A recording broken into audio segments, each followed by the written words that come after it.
in the bread. So now I didn't bother to go down there no more. Now I just look at it when I drive past. I used to go in there, go get my bread. So what's wrong with the bread? Am I on?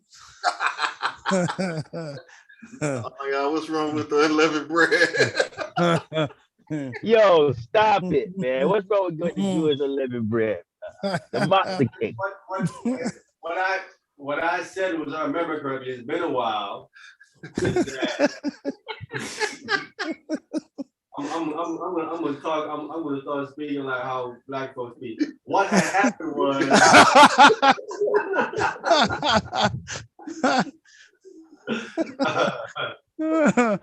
What had happened was, I told him was that when he walked in there and they see him and he's black and he's asking for the kosher bread, I'm telling them they might give him the other bread. You know what I'm saying? Yo. This is the defilement bread. This is the holy bread we eat. Right. Like take this, like I take this goyim bread. Goyim bread. Yo, look at him. Look how happy he is. Bro. You going out with your fringes on? They're like, oh yeah, right.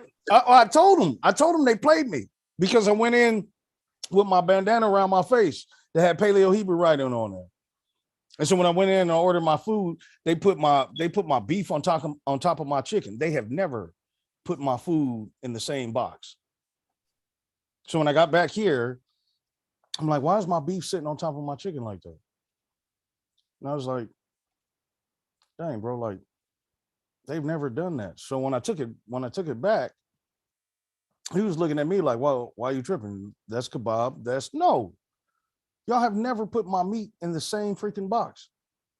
Now, I don't know what the heck that's attached to, but I need you to correct that. And so what he did was he didn't give me new meat, untainted meat. He put the same meat and separated the boxes. And so when I got back to the house, I took a picture of the meat because I took a picture before I left. And so me and my son were looking at it. He was like, Dad, that's the same meat. And the only reason I didn't go back there because I was only like 30 minutes from the Shabbat starting. But I was hot in the firecracker though. Oh yeah, you was hot. I remember that. All right, we in Galatians Chapter 2. I wanted to say Shabbat Shalom to Abaya. Shabbat Shalom. Shabbat Shalom. Shabbat Shalom. Shabbat Shalom. How's everybody doing? Go on. All right, we're in the book of Galatians Chapter 2. We're gonna see, can we get through these two chapters there? I don't think we will, but we're gonna attempt to. All right, who got it? I'll read. I got it. Everybody there? Galatians Chapter 2, verse 1. Then 14 years after, I went up again to Jerusalem with Barnabas and took Titus with me also. So when Paul got converted, he went immediately from Damascus. He went to Arabia for 3 years. Came back. He came back and he went to Jerusalem. So while he's in Jerusalem, he's like, I'm going to bring the Israelites in Jerusalem the Messiah, the truth about the Messiah that the man that died was. So while he's in Jerusalem to try to bring them the truth, the Spirit tells him, they ain't gonna listen to you. You better leave. Leave, they gonna listen to you. He's like, nah, they gonna listen. The Spirit like, no, they ain't gonna listen to you. You need to leave. He leaves. He's gone. And so when he leaves, he's going out and he's teaching the word. So now, chapter 2, verse 1 is saying, 14 years after, he goes back with Titus. And this time he takes with Barnabas and he takes Titus with him, right? So I'm giving you the brief history of the first part of what he said 14 years later. So that by this time, Paul is really immersed in what he's teaching because it's 14 years since he's been converted. See what I'm saying? And on Gavari, anytime you want to chime in, Gavari, you can go ahead and you can chime in, brother. All right? Go ahead. Verse 2. And I went up by revelation and communicated unto them that the gospel which I preach among the Gentiles, but privately to them which were of reputation, least by any means I should run, and had run in vain. So he went up by revelation. The Spirit telling him to go up. He said that he went up there, he communicated them the gospel, the good news that he taught among the Gentiles. So that means that the brothers in Jerusalem knew what Paul was teaching the Gentiles going out. James knew it. Peter knew it. Because Peter even talks about it in his writing. Peter knew every single thing Paul was teaching to the Gentiles when he went out. Mhm. The entire church of Jerusalem knew what he was teaching. It says it right here. I communicated him the gospel that I taught. He told them what he was teaching. So the church in Jerusalem and Paul was on the same page. Okay. Some people are trying to teach that they was on different pages, which is a lie. They're on the exact same page. He's telling you right here what he did. If he was off, he'd got checked by who? Peter. Peter. First by the church of Jerusalem, James. Con. The leader would have checked him. Con. James. Con. Because they have a leader, Oh, con. Okay, James. right. right? Con. Christ made James. James the head of the church. Con. Not only that, I didn't get the information. I'm going to get it though. It looked like a few of Christ's apostles, they were related to Christ. They was his cousins. I think it was 4 of them was his cousins. Right? So I heard something similar. Con. Mhm. you have a Messianic church that's ran through a family. It's passed down to the family. You know what I'm saying? So they don't want a Messianic church that's ran down to a Messianic family. They want it to be random all over the place. That's why they're trying to say that Peter is a bishop when Peter never went to the place called Rome and all that nonsense. Never went there. We see this coming down from Israel. Mm-hmm. It's all handed down through a specific line, right? Right. Like King David's lineage. Right. Okay. It's continuing down. So Christ comes through that lineage. Okay. He's going to continue to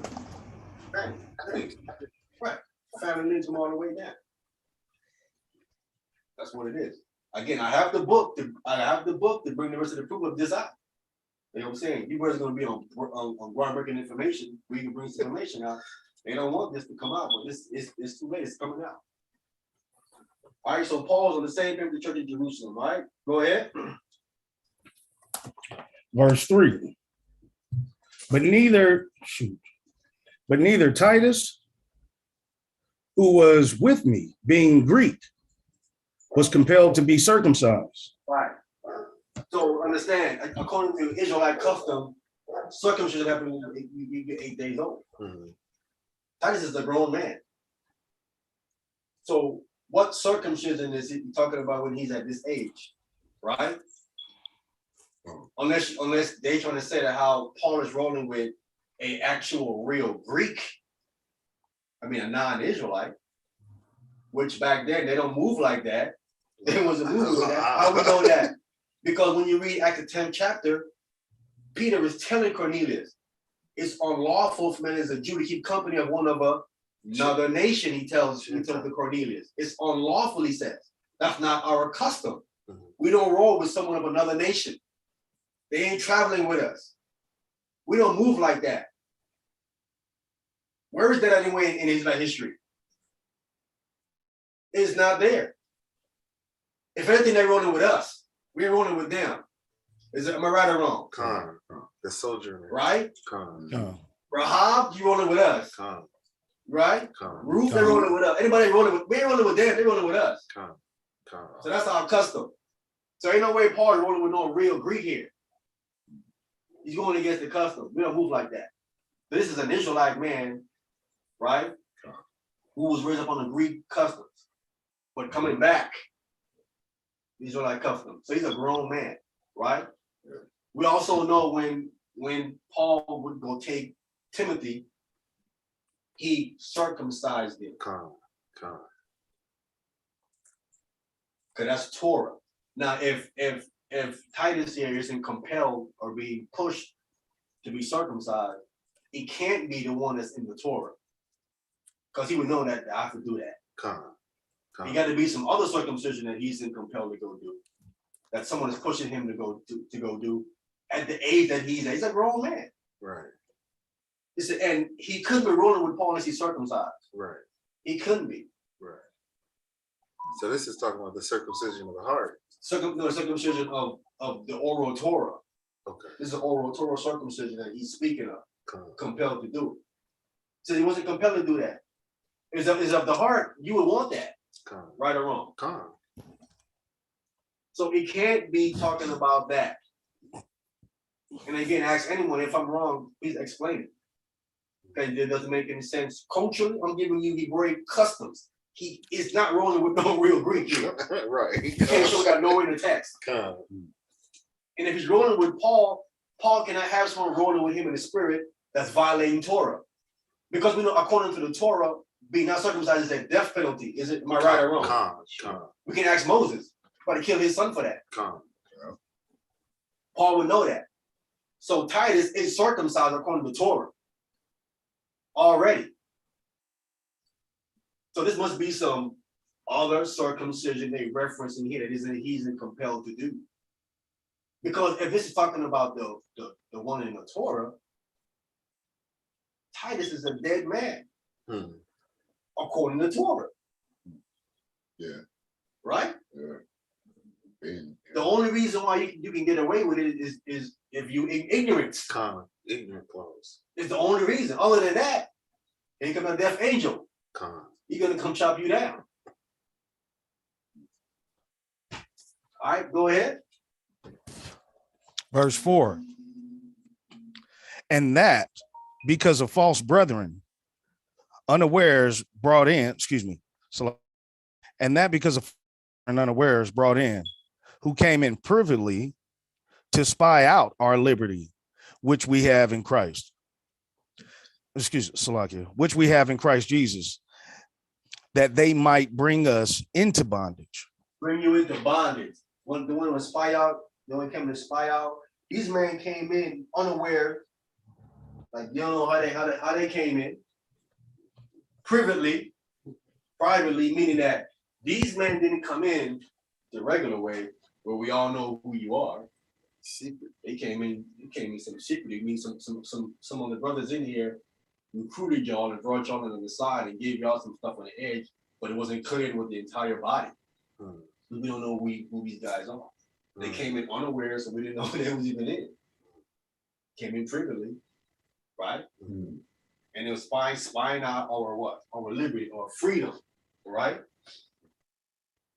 The Greek word here is speaking of freedom to make an informed decision. When you go into this Greek word, it's a freedom to make an informed decision, right? This is what's happening here. The decision to do something because you have the correct information. They came to spy out as we're talking about it. Then he's saying to bring us back into bondage. King speaking of Torah, because Torah is not bondage. Torah is actually freedom. Right? Again, I'll make this statement again. Why would God take his people out of bondage and then do what? Put them back in. Put them back in it again. Doesn't make any sense. Well, Torah can't be bondage. It's freedom. It all lines up. Pull you out of freedom, and they kept you in freedom with the Torah. All right, go ahead.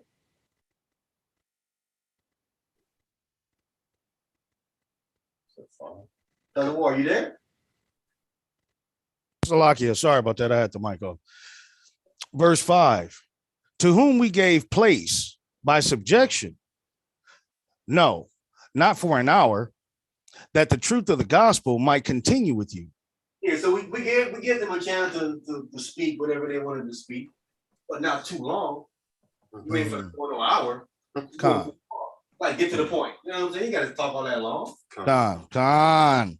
You don't need an hour. Get to the point. Con.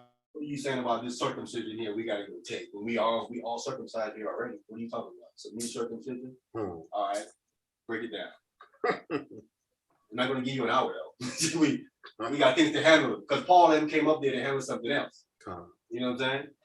Go ahead. Hey, Salaki, real quick, can we get Acts 15? Just to kind of give the background on the situation that Paul is speaking on. In Acts 15, starting at verse 1. Acts 15, verse 1. Come on.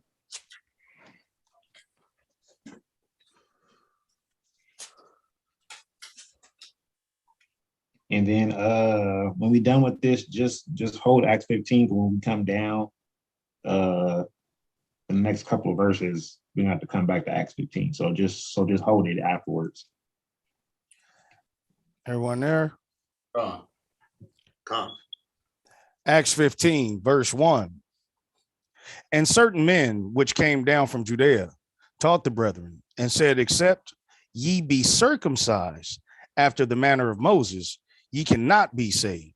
Okay, so we see that this particular circumcision is what's being pushed and is being called after the manner of Moses. Okay, because this circumcision was infused with the law of Moses. They called it the law of Moses. Okay, so we see that this is the issue that was being addressed where we get over here in Galatians chapter 2 concerning the circumcision.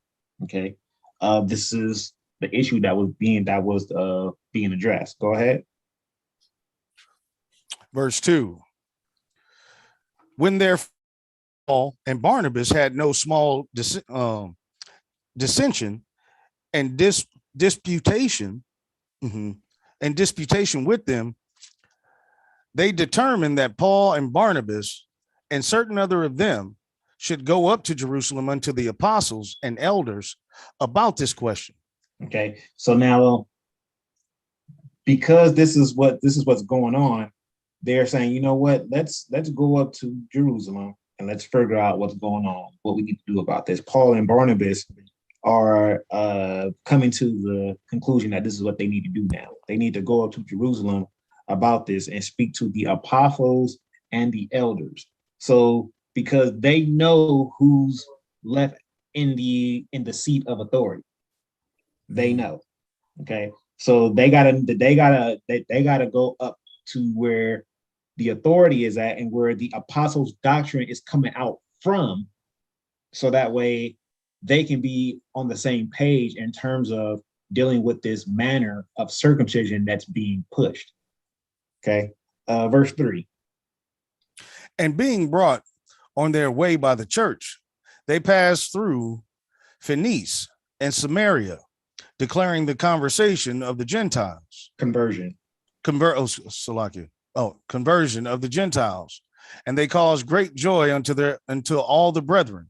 All right, so on their way to Jerusalem, they making stops in certain places where certain assemblies were set up, such as Phoenice and Samaria, declaring the conversion of the Gentiles, and they caused great joy unto all the brethren.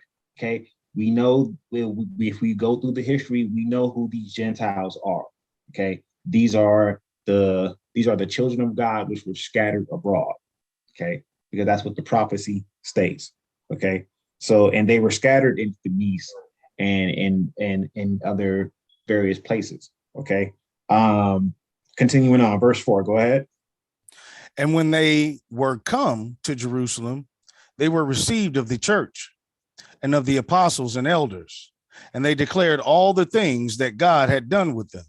Okay, so now when you come back over to Galatians chapter 2, whenever Paul is saying here how he went up again to Jerusalem with Barnabas, and how he took Titus, this is that time period. Okay, and when it says here that once they actually got to Jerusalem and how they were received of the apostles and of the elders, and how they were declaring the things, that's what you read about in verse 2. It says, and I went up by revelation in Galatians 2:2, where it says, and I went up by revelation and communicated unto them the gospel which I preach among the Gentiles, but privately to them which were of reputation. So who was reputable? The apostles and the elders. Those were the reputable individuals that Paul was speaking about. Okay. But then we get to verse 5 back in Acts. Go ahead. But then rose up certain of the sect of the Pharisees which believed, saying that it was needful to circumcise them and to command them to keep the law of Moses. Okay, so now we see here they called it the manner of Moses, and then it gets now transformed into the law of Moses. Okay, because again, this is something where they're taking something that's originally established with Abraham, and they're calling it the law of Moses. Okay, but circumcision originally comes from Abraham, so circumcision is not something that originates with Moses. So the fact that they calling this circumcision after the manner of Moses, we know that it's something different because it's not the same circumcision. The circumcision is after the manner of Abraham, but that's where the covenant of circumcision was established, not with Moses. The covenant of circumcision is established with Abraham. Okay, so again, we know that this is a different circumcision, and we see here in verse 5 the certain sect of the Pharisees that had came in. When we see over here in Galatians chapter 2 and verse 4, when Paul is saying, and that because of false brethren unawares brought in. These are those sect of the Pharisees who came in privily to spy out our liberty, which we have in Christ Jesus, Mashiach Yahweh Shai, that they might bring us into bondage. It's addressing the circumcision that's after the manner of Moses, not after the manner of Abraham. Okay, so with that, I'll yield and turn it back. All right, let's prove that real quick. Can we get St. John's, a different reader? Can we get St. John 7:22? Because Christ says this. Let's confirm what the bar is saying. Again, this gonna show you the lack of understanding people have when it comes to these chapters here. Just to assume that when they read their the law of Moses or circumcision after the manner of Moses, they immediately thinking that it is something that came from Moses. You said St. John 7:22. St. John chapter 7 verse 22.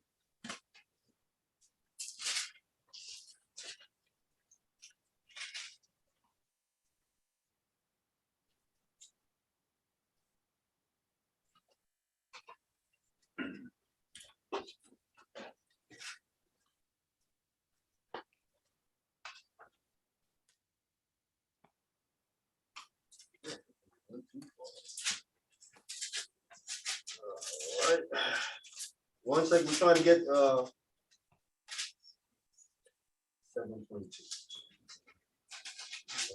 22. All right, go ahead, Izar. St. John's chapter 7, verse 22. Moses therefore gave unto you circumcision. Moses gave you circumcision. Go ahead. Not because it is of Moses, Not because it originated with him. Go ahead. but of the fathers. Because it was like the bar was saying, Abraham, Isaac, and Jacob. Because it originated with the fathers, Abraham, Isaac, and Jacob. Yeah. He didn't give it to you because it was from him. Come on, This is Christ speaking. Christ is giving you factual history here of why he put it there in the Torah. Because it was of the fathers. All right, let's come on back now to Galatians. So when you see after the manner of Moses, you have to question something like that because it didn't originate with him. So when you're speaking of circumcision, you can't talk about something. It must be something new you're speaking of. Hey, I got something that I think I don't know if they understand this, like the brother Mike them, like, because I know in Hebrew there's no word for law, right? There's no Like word for Torah for law. There's no word for law in Hebrew? No. Like Torah don't mean law. it means instructions or to cast or to shoot in direction. I understand why we say law, but I'm talking like the word Torah itself. It just means instructions. Now, and so when you look at it like from that perspective, it's like when he's giving us his instructions, this is stuff to follow. So the Torah, or we say the law today, it's instructions. It's not, but maybe these people looking at the law like you look at the law today, like there's just rules is given to citizens, right? But the instructions when he gave us Torah, they're more of a way of life. The instructions on how to live, and if you don't follow the instructions, which is Torah, it leads you to sin and you be disobedient. You know what I mean? It like when I look at it, it's not like Christ is coming with the instructions. Like they say he doing away with the law. You see what I'm saying? They understood it's like he's come to do with instructions. What instructions will you follow if he's done away with it? You understand what I'm saying? Like when we see Torah from that perspective of instructions or Server Smith, hold on real quick. Yeah. I'm gonna bring into the mic, bro. Whose mic is that? Dragon breath. Go ahead, brother.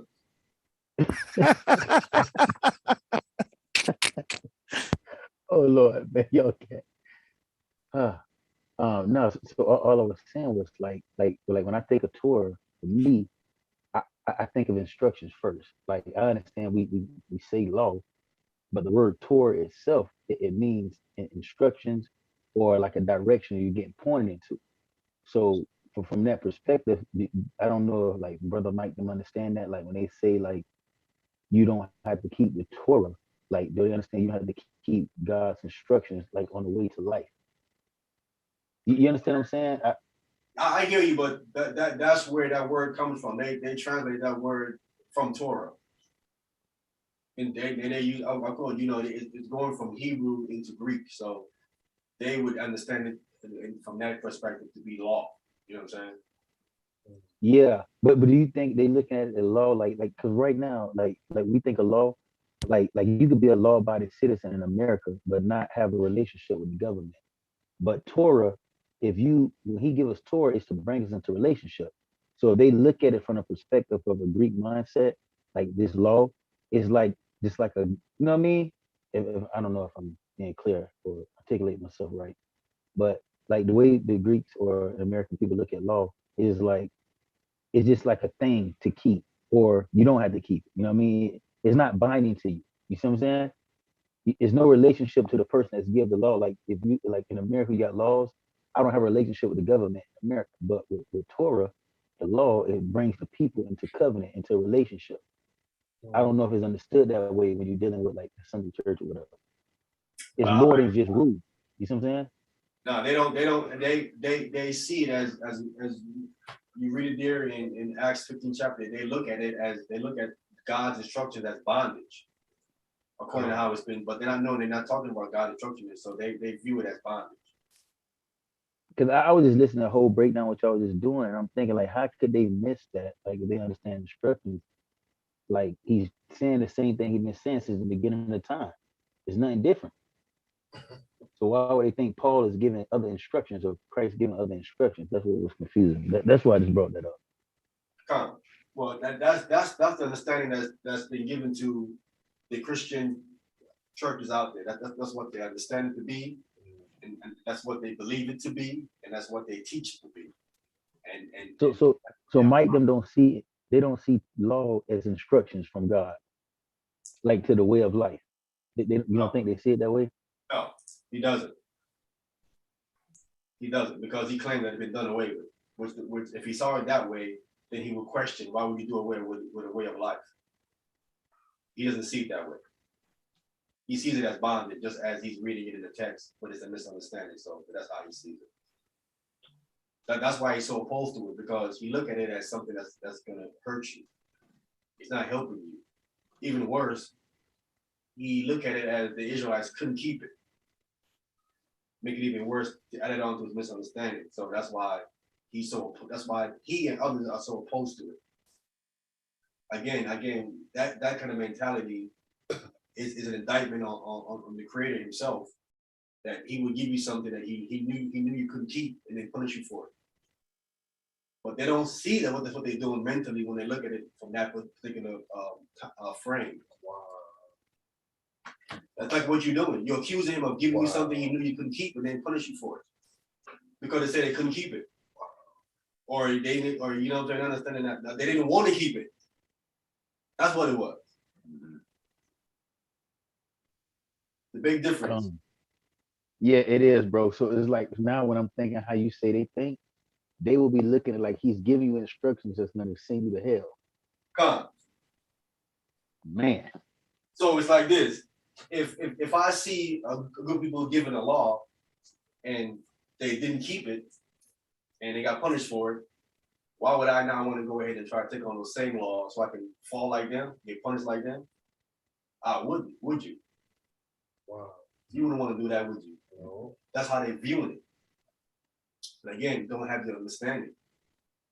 Well, wow, that really is an ignorance then? Con. Ooh. That's what it is. From the house looking in. Con. That's how they're looking at it. Right? Yeah. It must be that because look, the Israel, they got it and look what happened to them. I ain't gonna go deal with that after that. Wow. Dangerous stuff right there. That's how they teach it to them. You see what I'm saying? Yeah. Wow. All right, we back in Galatians chapter 2 verse 6. 6. Come.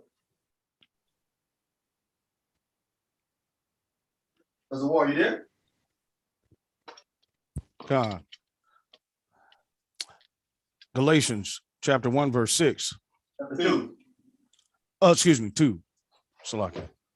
But of these who seem to be somewhat whatsoever they were, it maketh no matter to me. God accepted no man's person, for they who seem to be somewhat in conference added nothing to me. Facts. Right? This really what's going on. Like you have people trying to come out like they're somebody. Or like, doesn't matter who you think you are. God doesn't accept no man's person, right? And this is why you see none of these men today want titles. What you say about persons is titles, right? Well, I'm so and so. I'm this. I'm that. You know what I'm saying? But you're all just whack. Right. You know what I'm saying? So I'm elder this, or I'm high chief, high priest this. All kind of, you know what I'm saying? Go ahead, brother. So, brother, let me ask you a question. To the statement that you made before I read verse 6. So, what does that mean in Ezekiel 20:25? Can we get it? Con.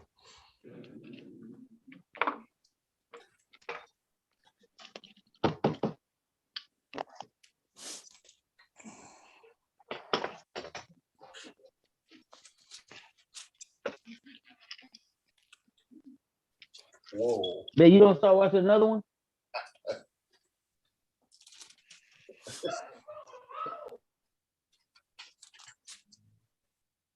Who got it?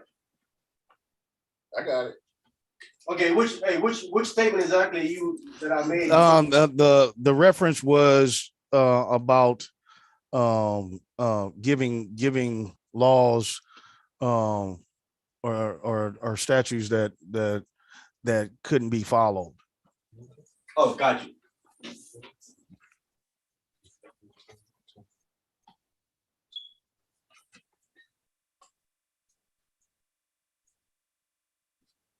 Ezekiel. So I said 25, but maybe you want to start at 24? So Ezekiel 20. Start at 23. Starting at 23. Come. Oh yeah, I'm sorry, what chapter? 20. 20? 20. Yes, sir. Con. Starting at 23. Oh, 20, chapter 20, verse 23. Con. 23. Ezekiel chapter 20, verse 23. A little louder, Tony. Ezekiel chapter 20, verse 23. I lifted up my hand unto them also in the wilderness, that I would scatter them amongst the heathens and what's that? disperse them through the countries. I wanted to go to that verse right there first to establish where we at. This is in the wilderness. All right. So I want to get the timeline down, time frame correct. In the wilderness, because he brought out, I was speaking of the wilderness. Come. People in this verse that we are back in the wilderness. Okay, go ahead. 24. Because they had not executed me judgment. Executed my judgment. Executed. Because they had not executed my judgment, but had despised my statutes and had polluted my Sabbath, and their eyes were after their father's idols. Right. So now he said that they didn't want to follow my instructions, want to execute my judgments. They didn't want to execute my statutes. What I was giving them, they wanted to follow my stuff. They didn't want to. Not that they couldn't. They didn't want to. So I was saying they didn't want to do it. Yeah, it's like we do today. Or my judgments. Um, I do because I'm saying you don't want to do what I'm telling you to do. Okay, go ahead. 25. Wherefore I gave them also statutes that were not good, and judgments whereby they should not live. And I polluted them in their own gifts, and that they caused to pass through the fire all the opens, the womb, that I might make them desolate to the end, that they might know that I am the Lord. So because they weren't following his instruction, he says, I gave unto them statutes, judgments that was not good for them. Right? Now, how did he do that? Becomes the question. How did he give unto them statutes and judgments that wasn't good for them to follow? Oh, yes, sir. Through Moses? To Moses.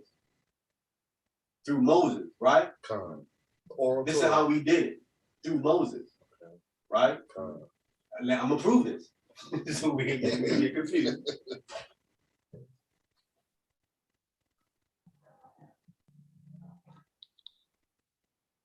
Can we get Acts the 18th chapter?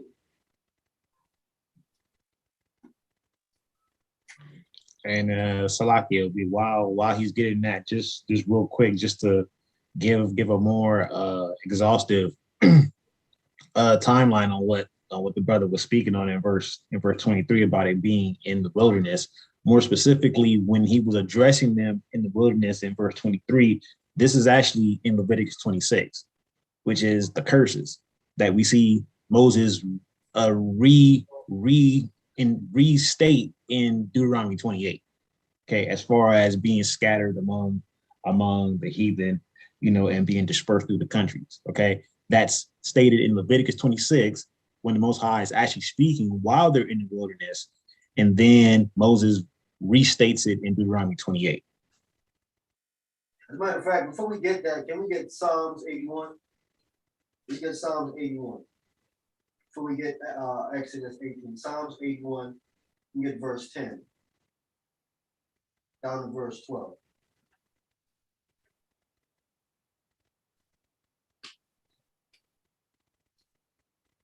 Psalms 81. Matter of fact, yeah, Psalms 81, verse 10 is read all the way down. Okay. Verse 10. Come.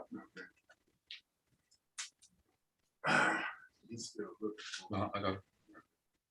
Okay. Book of Psalms. Everybody got it? Come. Book of Psalms, chapter 81 and verse 10. I am the Lord thy God, which brought thee out of the land of Egypt, and opened thy mouth wide, and I will feel it. So he brought him out of Egypt and he said, open up your mouth and he's going to feel it. Go ahead. But my people would not hearken to my voice. But they would not listen to what I was telling them. Go ahead. And Israel would none of me. Israel don't want to deal with nothing to do with the Most High. They don't want none of me. I want none of that. None of that. No, I'm good. I want a part of that. I'm good. Go ahead. So I gave them up unto their own hearts. I gave them to their what? Own hearts. Their own mind. Mhm, You want to listen to me? mhm. Listen to you then. Go ahead. Lust, and they walking in their own counsel. They walked in their what? Own counsel. They walked in their own counsel. Come, All right? come. That's what they wanted to do. You want to listen to me? In your own counsel. Okay, so you want to listen to me, right? Good. Reason with yourself and figure out for yourself. Go ahead. That my people had hearkened unto me, Mm-hmm. and Israel had walked in my ways.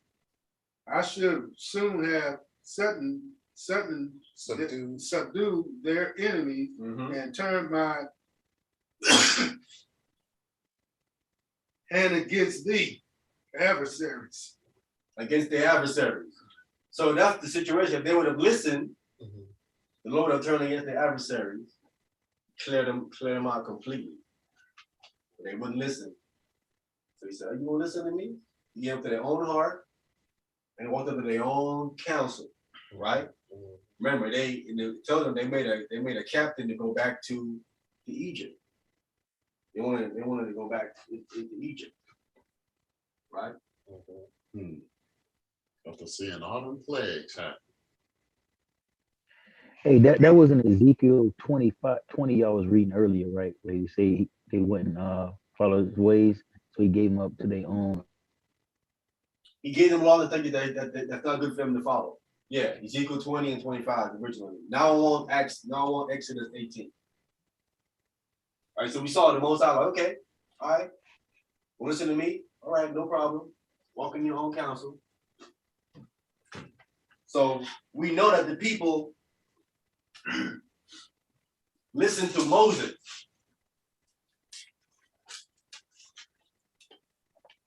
Exodus, the 18th chapter. Hey, what was that scripture? Because I'm trying to write it down. What was that scripture that you went to first? It said he gave them their own, he gave them statutes that wasn't good for them. Ezekiel? That's Psalms 81, verse 10 down to verse 12. No, not that one, the one before. I thought it was the one that the brother asked the question about, whether in Ezekiel or Exodus 20, 25, something like that. Ezekiel 20, 25, come. Okay, yes, sir. Come, thank you. All right. Exodus chapter 18. I want to get right to the point, so we may be here all day. This way.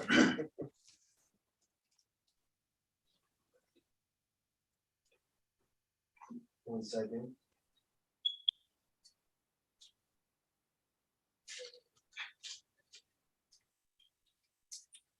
You want 13? 15. 1815. Come on. I want the date. Come on. Exodus chapter 18, verse 15. And Moses said unto his father-in-law, because the people come unto me to inquire of God. The people come unto Moses to inquire of God. But God said, they didn't want to follow me. Right? Yeah. So they come to inquire of God, right? So once they hear what God got to say from Moses, just read it in Psalms 81 that Israel wouldn't have none of me. They wouldn't follow what I wanted to say. Nothing.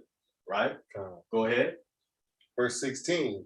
When they have a matter, they come unto me. When they have a who? A matter, they come unto me. So when there's an issue, they bring it to Moses. Go ahead. And I judge between one and another. And then Moses says, I judge. I judge between one another. I judge. I give the judgment. Right? Read. And I do make them know the statute of God. And he do also make them know the statutes of God. But we just read in Ezekiel and in Psalms, they didn't want to listen to God's statutes and commandments. So now when it comes to Moses, Moses said, well, you know what? You got a problem? Okay. Well, God said X, Y, Z. No, we don't want to do that. We don't want to do that. What do you say we should do, Moses? I understand you just told what God said, but what do you say we should do? We want to hear what you want to say to do. We heard that, but we don't want to do that. What do you say we should do? And then he gave his judgment what he thinks should be done. Right? He now goes and says, well, okay, you want to sin to God? Well, I'll tell you what I think you should do. Right? I think you should do X, Y, Z. Right? I'm gonna prove it. I know people are saying you talking, y'all talking. I'm gonna prove it out this book for you. What is that? I'm gonna prove it. It's in here plenty of times. He does this. Right? Go ahead. And his laws. And Moses' father-in-law said, That's it. That's all I want. We got that. Okay. Now we need Deuteronomy 24. Hey, would it be like when a brother come to you and say, yo, I need some help, and you try to give him the Bible, they'd be like, bruh, I need you to tell me something. I know I don't want you to go to the Bible. I have people do that to me. Like, you tell me, brother. What would you do? Right. Exactly, brother. Damn. I don't give my opinion. I go to thus saith the Lord. Exactly. Hey, but that's what they do not want to listen to what you trying to say, hey, man. I'm trying to tell you what God said, not what I'm not trying to give you my opinion on the situation. I'm telling you what God said. They don't want to know what God said. And that's crazy. They rather hear what they want to hear what you got to say about it. Wow. We got Deuteronomy 24. Deuteronomy 24 and what? Verse.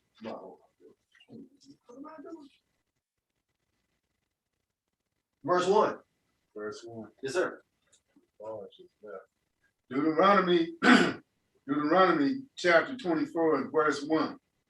When a man has taken a wife and married her, Right. and it comes to pass that she found no favor in his eyes, because he has found some uncleanness in her, then let him write her a bill of divorce and give it in her hand and send her out of his house. So now Moses is giving his judgment right here, because marriage is permanent. He says when you marry a woman and you find some uncleanness in her, don't specify what the uncleanness is exactly, right? Which again isn't grounds to divorce the woman. It would have to be adultery by Yahweh Shai's. He said you can write her up a bill of divorcement, and you can go ahead and put her up out of your house and send her up out of there. This is what Moses said you can do. I judge. Here's one of his, what I'm speaking of, Moses' judgments. He wasn't making laws, he was giving judgments based on a matter. So when they have a matter, a problem, they come to me. And then I give a judgment. I give a judgment on the situation, right? Yeah. So he ain't making up laws, he's giving judgment based on a matter that's been brought to him. A matter been brought to him about a woman. And he said, well, if you have found some uncleanness in her, you can go ahead and write a bill of divorcement and send her up out of there, up out of your house, right? That's what he said. Pause right there.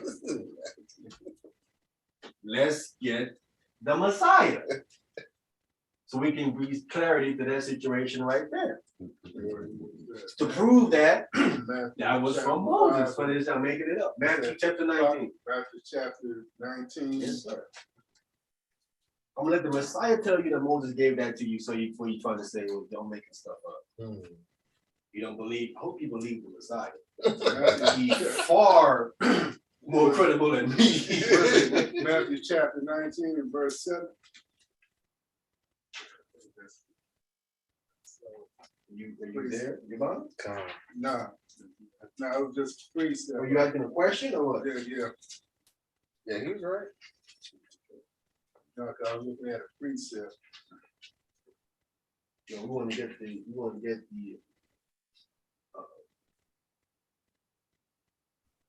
context here so we can show it. Mhm.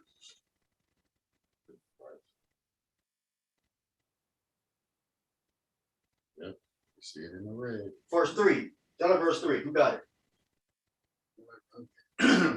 Matthew chapter 19, and verse 3. The Pharisees also came unto him, tempting him, and saying unto him, Is it lawful for a man to put away his wife for every cause? Go ahead.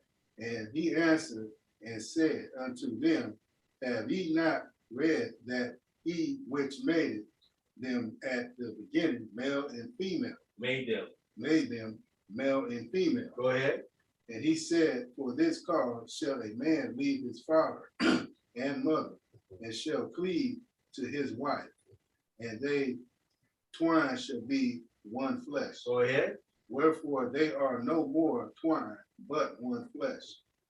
What therefore God has joined together, let not man put asunder. What God put together, a man couldn't separate. Come.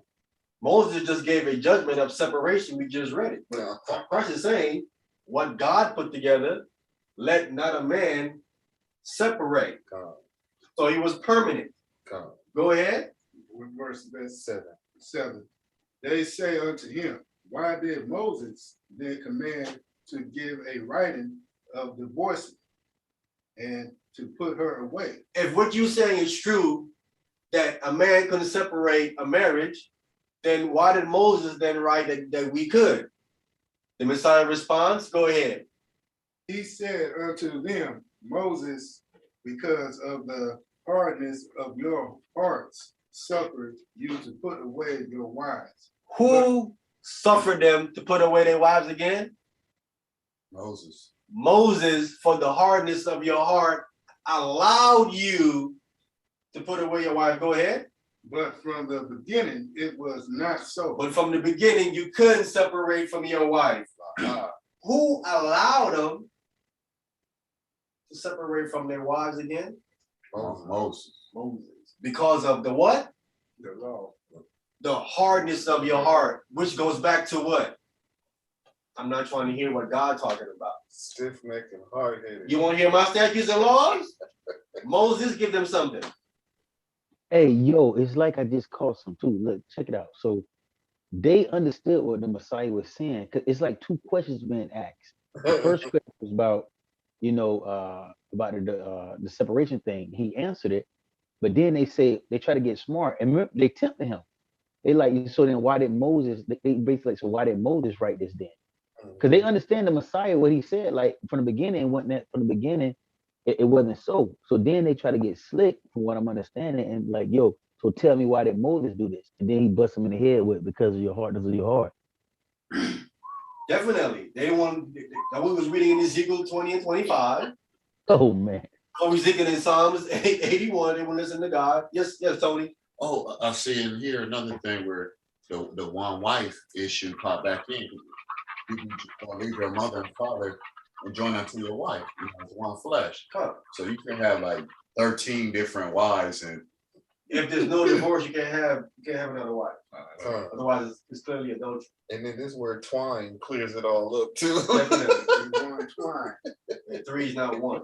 Yo, it's so crazy, bro. Because if you read down, you'll see even the disciples called it because they was like, yo, we shouldn't even get married then. Like, this is crazy. Oh yeah, definitely. Yeah, they call it. You know what I'm saying? Yeah. I just want to come in answer the question about, because he asking where it says where God gave them statutes, and I'm showing them that it's through Moses because they wouldn't listen. And I'm showing you the Messiah is saying it right here. Moses allowed you. He did that, not God. Moses allowed you. Moses, and one more just to go ahead and clarify, just in case someone missed it. You heard what the Messiah said. Now I'm gonna let his father tell you. Now you hear what the Messiah said. I'm gonna let the father tell you that's what he did. So you can't say I'm making it up. I mean, the Messiah should be enough. But you still have those, you know, say, well, but I think you kind of twisting it a little bit. I mean, I see it, but I need one more. I have one more. Actually, I have one more. I got the most high. We get the Apocrypha, 45:17. Most important. Yeah, I have one more.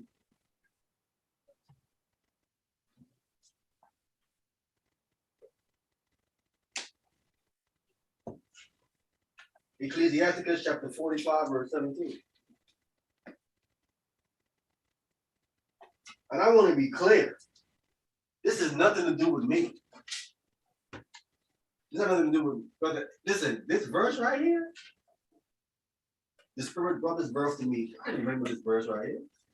I was going through this more than one wife thing, and I'm seeing certain things, and I'm like, I'm missing something in me.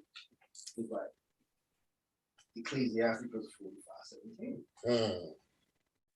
And I'm like, that's what I'm missing. Because I'm seeing it.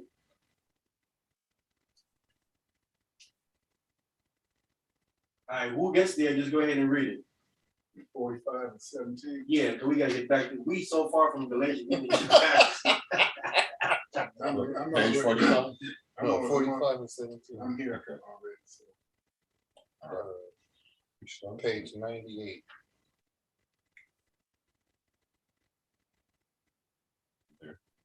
Okay.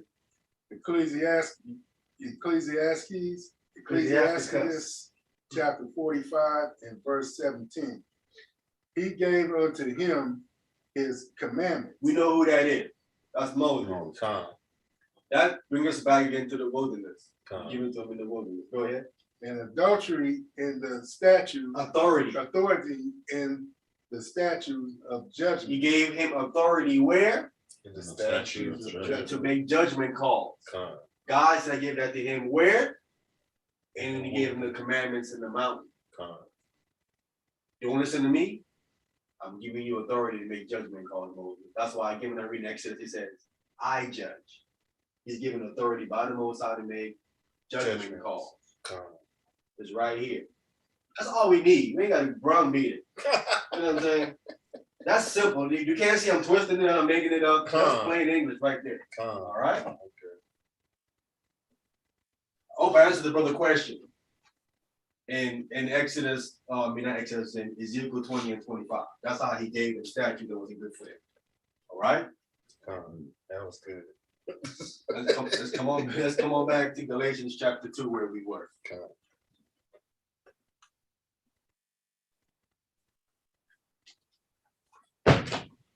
In the church, they would just pass around the offering plate like 4 times for that sermon right there, brother. Good word. God. Chips and dip plate. Yeah,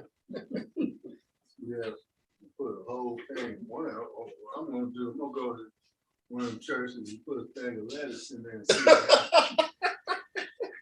brother, what is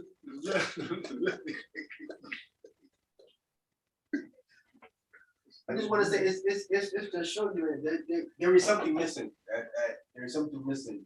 That why are we so opposed to what God says to do? I'm not, you know what I'm saying? I don't know if it's something that goes all the way back to the garden. You know what I'm saying? But it's something that is persistent. You don't want to listen to what he's saying, and logic tells you you should do that. Duh. What is going But on? something is like, nah, I want to do that. That's the spiritual war. It's the fight. You know what I'm saying? Good. I'm trying to zero in and I'm trying to zero in the root, try to come and eliminate it. But let's go back to where we were in Galatians chapter 2. I think now we're in verse 7. Gone. Everyone there? Galatians chapter 2, verse 7. But contrariwise, when they saw that the gospel of the uncircumcision was committed unto me, as the gospel of the circumcision was unto Peter. Right. So the uncircumcision, that gospel was given unto Paul. So that means that Paul was going on to those outside, right? Con. The dispersed abroad is who they're speaking about. This is who the people that's in Jerusalem, they call the dispersed abroad brothers uncircumcised. So are we talking about the Hellenistic Jews? Yeah, let me read it in his writing so we can be clear that that is exactly what he is saying before this. Con. Ephesians chapter 2, verse 11. Let's get Ephesians chapter 2, verse 11 to prove that that's what Paul was telling them, that they was calling him this.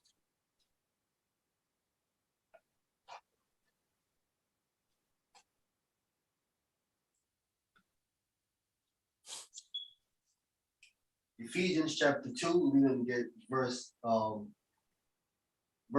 and 12, actually.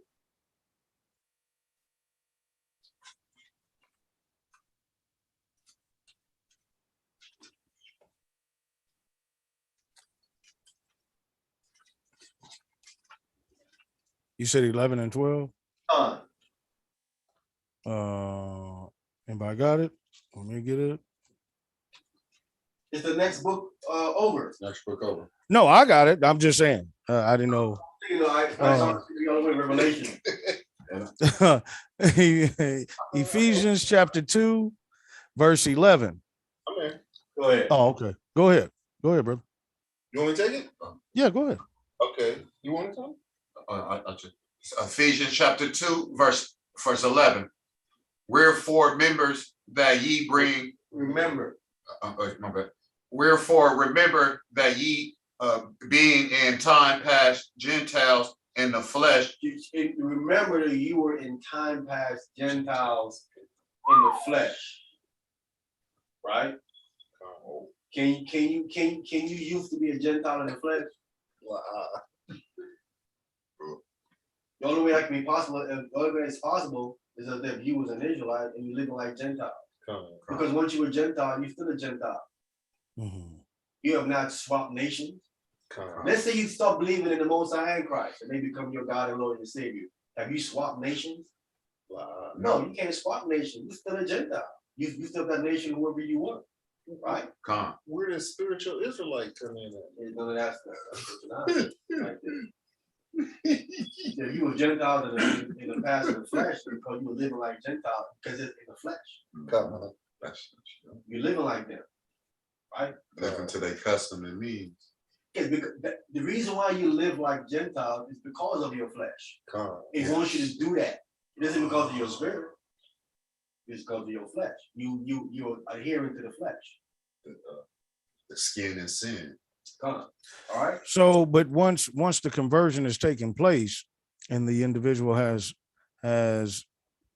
re-established themselves spiritually through the conversion, does that now excommunicate them from being Hellenistic? Which you mean the custom he's speaking of?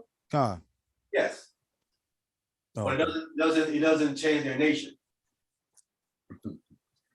Right? Okay, so they're under the faith, but you're still considered a Greek, such and such, and Right. Okay. Whatever your nation is, you still from that nation. But Okay. but because someone from that nation, right? Someone from a Greek nation, a Roman nation. If you're from their nation and they saw you living like an Israelite, what would they call you? A Gentile or a heathen. Which they see you living at. Because that's what you birds of a feather flock together. They would call you a Jew or an Israelite. That's who you live like. Right? Yeah.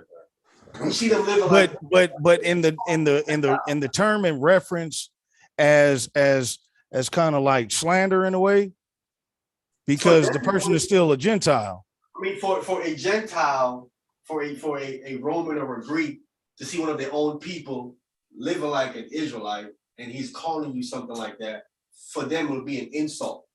Okay. Then you living like an Israelite. Like it's vice versa for an Israelite to be telling an Israelite you're living like a Greek or a Roman. It's an insult. Con. Okay. Right, like being a security getting called top flight. Watch that, Tony. Watch that, bro. Watch that. I'm top flight too.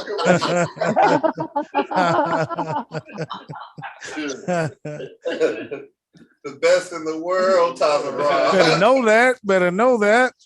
Got my handcuffs right now. All right, go ahead. 12. I didn't finish 11. 11 again. 11 again. I'm start over 11.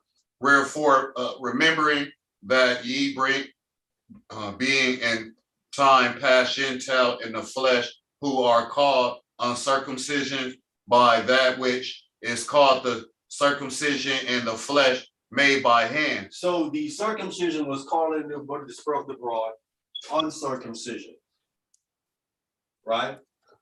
Because they were living like other nations. Mhm. So they were calling them you guys are uncircumcised. And they were also not keeping circumcision as well. Hmm. So the brothers were calling them circumcision. Now it's gonna get a little clearer in the case they listed.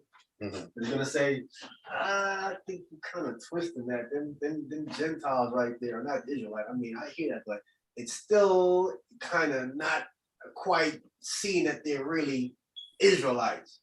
This next verse gonna tell you. Can we read verse 12? Ephesians chapter 2, verse 12. That at that time ye were without Christ. Let's go slow. At that time you was without Christ. Go ahead. Being aliens from the commonwealth of Israel, and strangers from the covenant of promise, having no hope and without God in the world. Right. At that time, you was without Christ, strangers from the commonwealth of Israel. You know what the word commonwealth means? Like the inner circle? It means our capital city. Time. You were strangers from our capital. He's including them. That's if these Gentiles' capital city is Jerusalem, what are they? Israelite. Israelites. Israelites too, yeah. You were strangers from our commonwealth. It's old English to let you know that we're from the same family. Right. The fathers. Capital city, our capital city, Commonwealth of Israel, Jerusalem. It's the center of everything. So what would this circumcision be called then? Say again? So what would this circumcision be called that would keep you out of the Commonwealth of Israel? I'm not understanding the question. No, because it says it's saying that it says, who is uncircumcised, in verse 11 it says, who are uncircumcised, that which is called the circumcision in the flesh made with hands. So in verse 12, is it talking about the circumcision made with hands or no? They're talking about those who that have been called circumcision are called uncircumcision. Because he goes on to say that at that time you were without Christ, right? The one that's okay. When you were without Christ, you were uncircumcised. No, the one that dispersed abroad or was without Christ, right? Because Christ came to the one that was in Jerusalem, right? Right. It was with Christ, right? He was, but the one dispersed abroad was without Christ. Okay. So that's why the apostles and them are bringing them who? Christ. Because it was without. Okay. So this is not. So this is dealing with the circumcision that you're supposed to have. No, I'm identifying that the ones in Jerusalem was calling the dispersed abroad brothers uncircumcised. Oh, okay. Never mind. Okay, go ahead. He was calling them uncircumcised, right? The one in Jerusalem they are called the circumcision made by hands in the flesh, as he says in the part of the verse 11. So the ones in Jerusalem, it was calling the dispersed abroad brothers uncircumcised, right?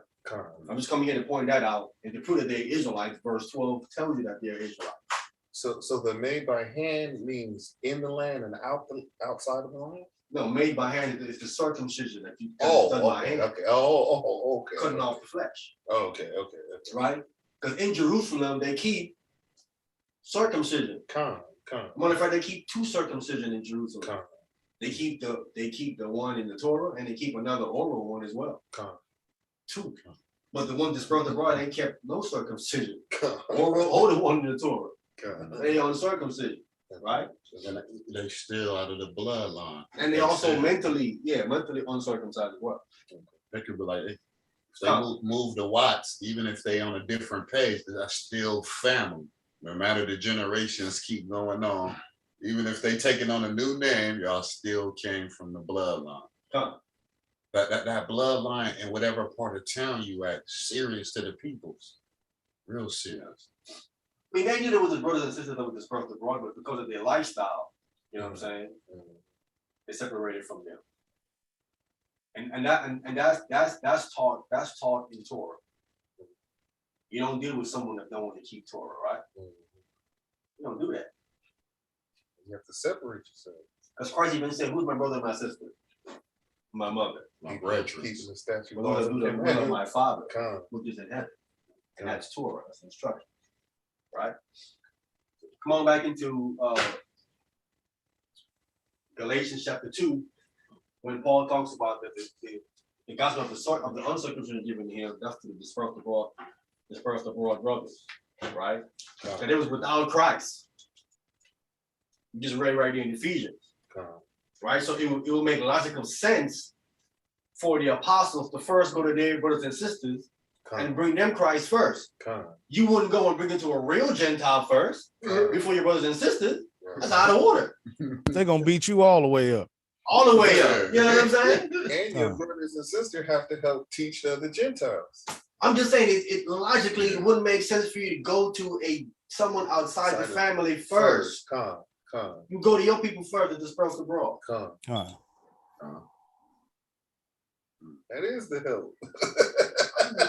But listen, Elder Mike wouldn't even see that. That little point right there, Elder Mike wouldn't see that point right there. His understanding of the Bible is backwards. No, he said it's one family. I heard him loud and clear when he said that. He was saying that, but see what he's talking about the believers in Christ. Gentile. He was throwing Gentile. They doing everybody in there like 12 tribes. Everybody he doing gumbo. He doing gumbo. And the Most High not doing gumbo like that. He's doing separation. No, he not doing gumbo like that. You know what I'm saying? They can be a part of it, but not like that. You know what I'm saying? Different pots. Probably the same stove. They have their place. We have their place with him coming into believing in Christ. They have their place. You know what I'm saying? But he doesn't want to see that point. He thinking once you believe in Christ, everybody's exactly on the same level. There is no servant that you serving him. Everybody's on the same level as how he understands it. See what I'm saying? True. And one saved, always saved. The text don't show that later on, because if what he's saying is true, they should be Gentiles in 144,000. As he's saying, there should be a name on that gate of a Gentile up there. One nation of a Gentile up there. There isn't none. All the names. It should be. I'm saying it should be just one. What you said is true. There should be at least one up there, right? There's none. But he's saying they become spiritual Israelites and they can go through the same gates. They become spiritual Israelites. So now I say that doesn't make no sense. The text doesn't even bear that out. We have Gentiles from the Old Testament time that have came with Israel. Right? But they still remain their nation. The text still call them by their nation. Right? In Jeremiah, you had a Ethiopian man in Ezekiel that fed Jeremiah, was in the prison. The text still calls him an Ethiopian, but he followed the Most High. You don't call him an Israelite, still call him an Ethiopian.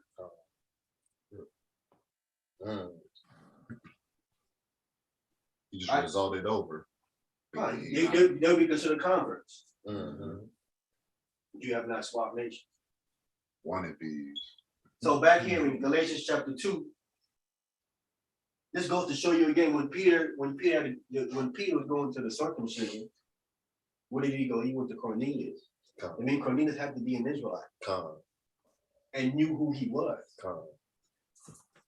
Me and Gabar killed Acts chapter 10. We killed it so bad they didn't want to deal with it when it comes to Acts chapter 10. They run. We prove emphatically that Cornelius is an Israelite. And we also prove Timothy is an Israelite too as well. All right, go ahead from Acts chapter 2. We in verse Verse 9 now. Verse 8. Galatians. Yeah, Galatians. Galatians chapter 2, verse 8. For he that wrought effectually in Peter the apostleship of the circumcision, the same was mighty in me toward the Gentiles. Go ahead. And when James, Cephas, when James, Cephas, and John, who seemed to be pillars, perceived the grace that was given unto me, they gave to me and Barnabas the right hands of fellowship, that we should go unto the heathen, and they unto the circumcision. Right, this heathen here, the Greek word is ethnos and it's Gentile. Right, again, ethnos can be used for an Israelite too as well. It's used interchangeably. You said ethnos? It's ethnos. That word, the English word there, the Greek word there says ethnos. Right?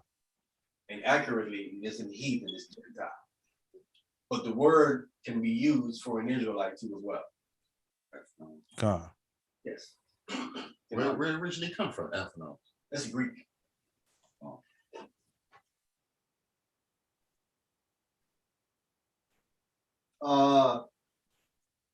Just want to be clear, because they see heathen there, say he went to the heathen. You saying Gentile, it could be an Israelite, but you ain't arguing that heathen is an Israelite.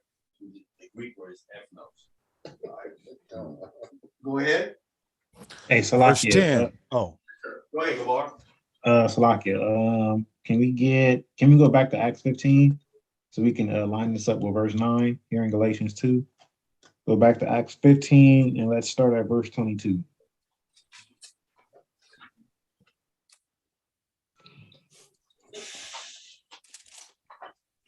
Yeah, hold your hand on Galatians chapter 2. We're gonna come back to it. Just hold your hand on Galatians 2. So once we finish here, we can go right back to Galatians chapter 2. He said Acts 15. Come. Verse 22, right? Con.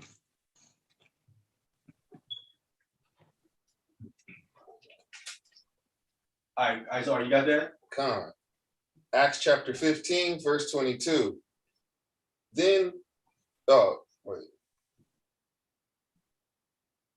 pleased it the apostles and elders with the whole church to send chosen men of their own company to Antioch with Paul and Barnabas, namely Judas, surnamed Barnabas. That's Barsabbas. Oh, Barsabbas. I can't see the rest of it. You need a light, brother? No, that's I gotta and Silas, Silas. chief men amongst the brethren. Go ahead.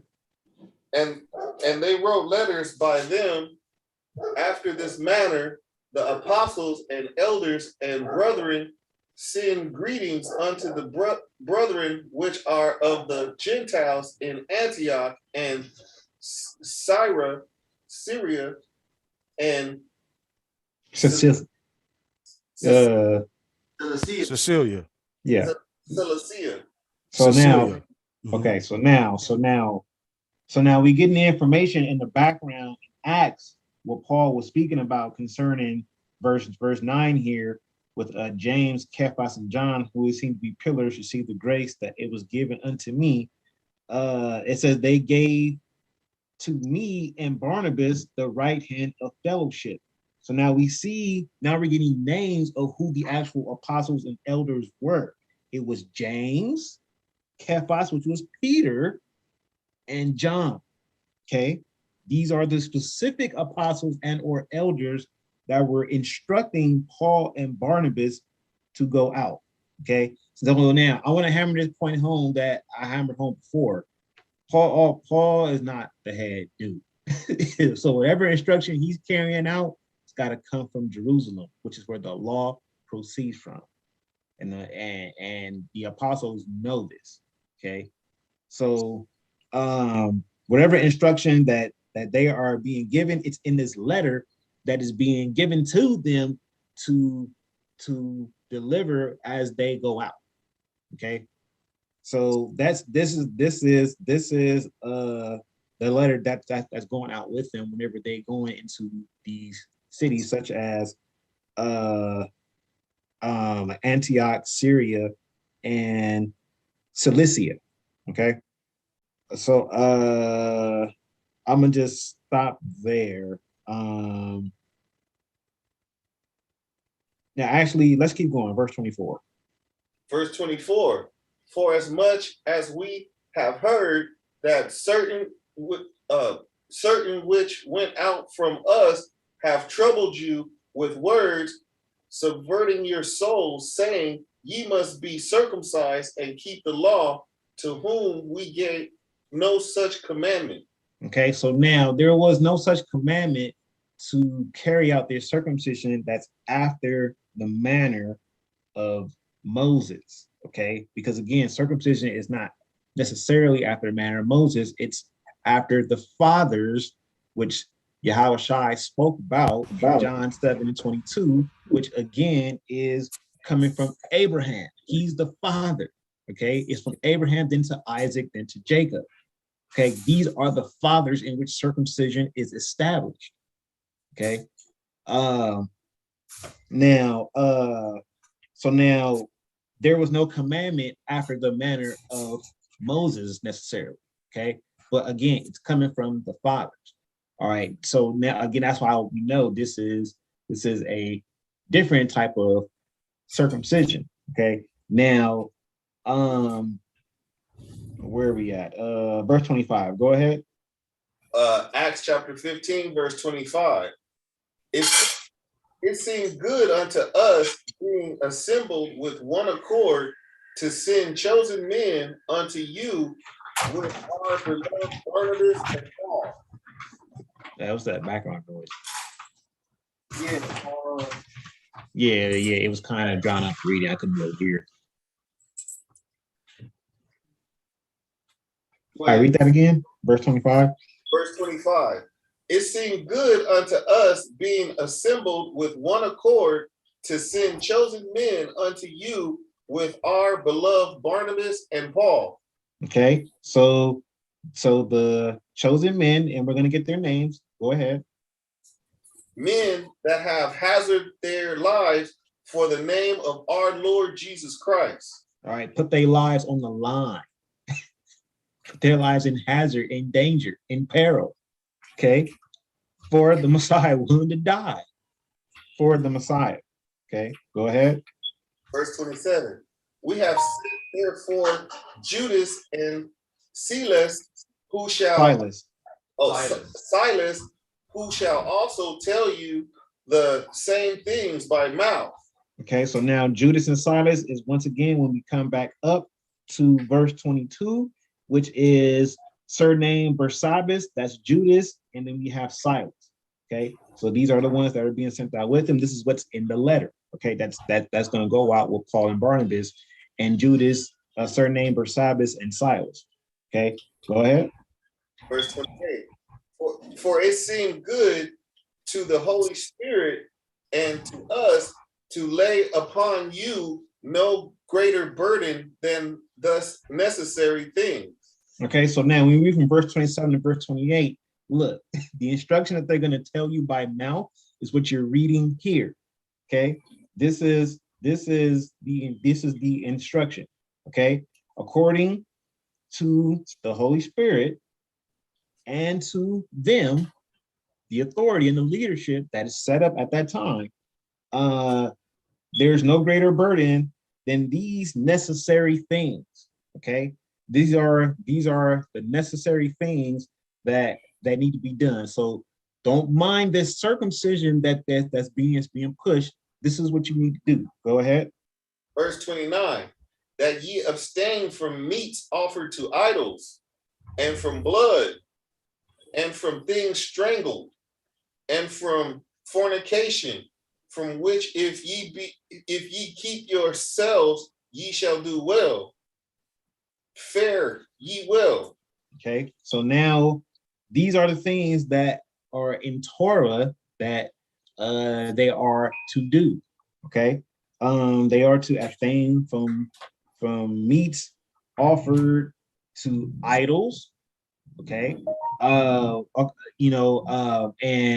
they are to abstain from blood. So of course we know that's also a law, and from things strangled, things that die of itself, things that get sick, things that are defiled, and from fornication.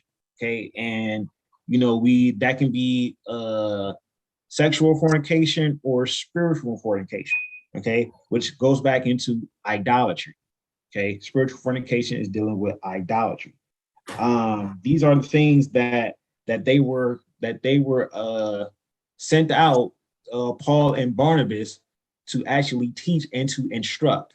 Okay, it was these things. Now, these things that they're being instructed, again, it's coming from Jerusalem. So these things that they got to carry back out now, they can't violate Torah. These things cannot violate Torah. Okay, so they wouldn't be giving them new instructions.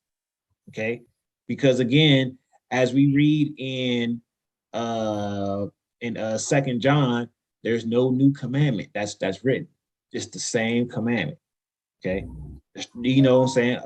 The meat that strangled, to abstain from blood, that's not a new commandment. That's a commandment from old. That's from the law of Moses. Okay, so why would they be giving them the law of Moses and then tell them to not keep the law of Moses, but they give them stuff from the law of Moses? Okay, so we always got to think about those points that are there whenever we're reading stuff like this. It's like, well, and we got to harmonize it and we got to make sense. That's why we scrutinize the text, so that way it can make sense for us as we continue to go on. But that's the background history, basically, that we read from verse 9. Okay, so Paul compacted a lot in that one phrase, in that one verse, when we read Acts 15 right here. Okay, so with that, I'm gonna turn it back over. I thought, brother. All right, we're back in Galatians Chapter 2, verse 11.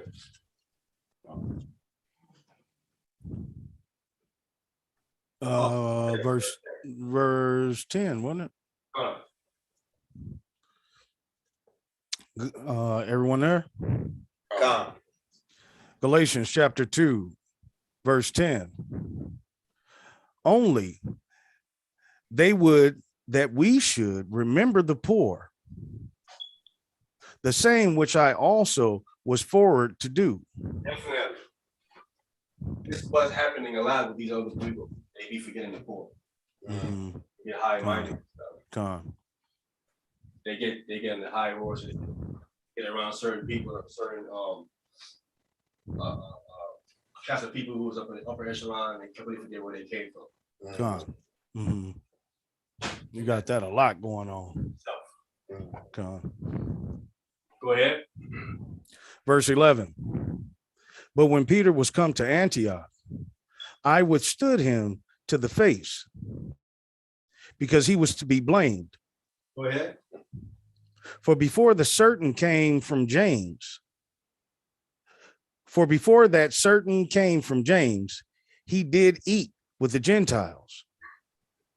But when they were come, he withdrew and separated himself, fearing them which were of the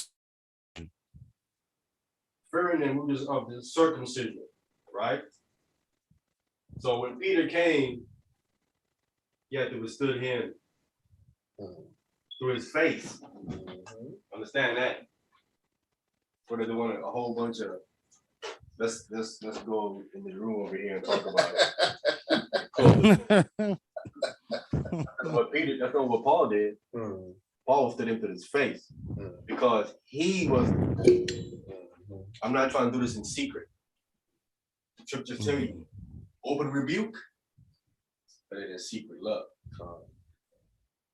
Yeah, this was that portion of the story that I was bringing up last week.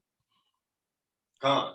It was fake because he was to blame. Because before certain people came down from James, he was eating with the Gentile. Now that this one came from James, he separated himself. What are you doing? He's sneaking away. That's why I tell you guys last week. When you think someone ain't watching, somebody's watching. Somebody's watching. Always. Watching. Always. Paul was watching. Peter. Right? The watchers watching the watchers. They're watching too. Peter tried to shuffle away. Hey, but listen, that's how we got to be with each other. Paul is not doing that to trying to tear down Peter. He's there like Peter, brother. You know what I'm saying? You're moving off right now. Listen, we all need that. You ain't Christ. You know what I'm saying? You make a mistake. You need someone to pull your coat. They're like, yo, right now, you're off right now. Right now, you're tripping right. You need that. Yeah. Right? That's why we need a brotherhood. So we can when you're wrong, you can tell your brother, you off right now, and you look at it as that's love. Now you're trying to tear me down, and you're trying to come at me. No, you're supposed to view it as love. If someone is telling you off about something, and that's your brother, you got love for him, you should view it as love. You should analyze like, let me see, man, am I off, brother? Then you're right, I am off. I am off. You know what I'm saying? Ain't nobody saying that to Brother Micah today. Never mind. Anyway, go ahead, brother. You know what I'm saying? I mean, it's for Mike is gonna, you know what I'm saying? He's gonna view it as an attack. Brother Ike. You know what I'm saying? He's talking about one body. Maybe you're trying to show him his understanding of the scriptures is incorrect. His mind going to view it as you're trying to convert me to this Israelite thing. And it isn't trying to convert you to an Israelite thing. Right? Because let's be clear, it isn't an Israelite thing. It's a Most High in Christ thing. Let's be clear. Say it again, brother. Say it again. You know what I'm saying? If any conversion is to convert you to the Most High in Christ. Right. Not to individualism. You would view it as something like that. So it's really kind of hard to really get to him. There's a lot of stuff we got to tear down if we even get to where we, what I'm saying to Mike.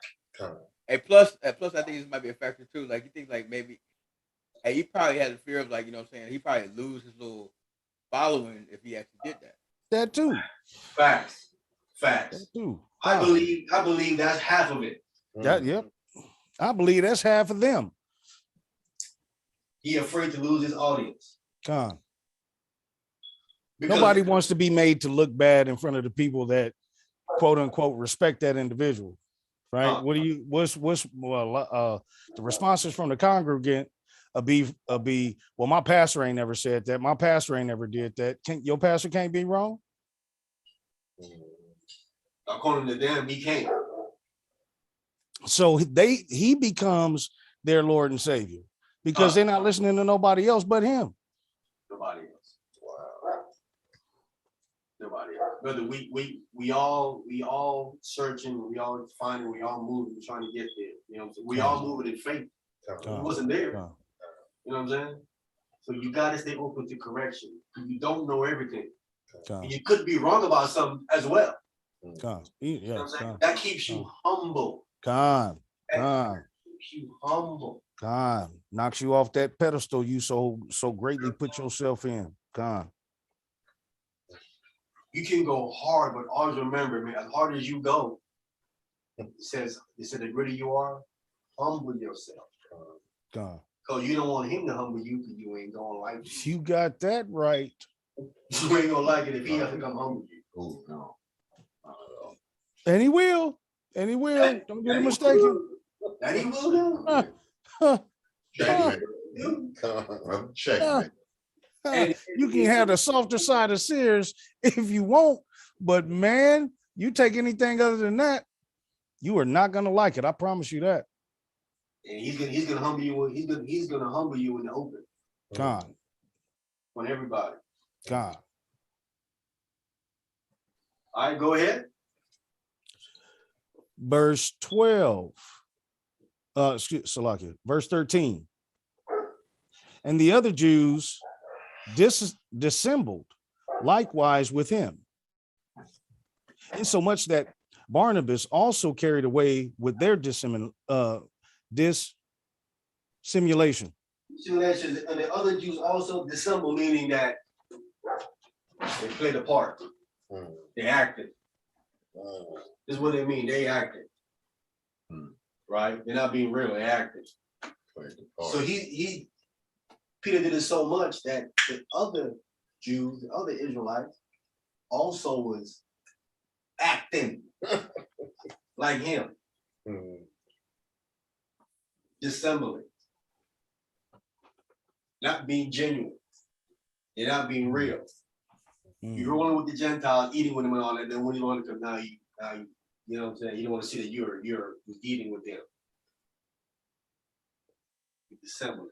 No, I just fell, slid into a plate and sat with them. Role playing, huh? Yeah. Play acting is, in other words, you're being deceitful. You're acting like you're this way, but you're really not. Then when this guy come around, you're acting like something different. Right? So in one of the instances, you're being deceitful. That's what you're doing. And that's what Paul is pointing out, is that you're being deceitful. You're acting one way over here, and then when this guy comes acting like somewhere. Which one is it? Is that how Christ's apostles supposed to be moving? Go ahead. Verse 14.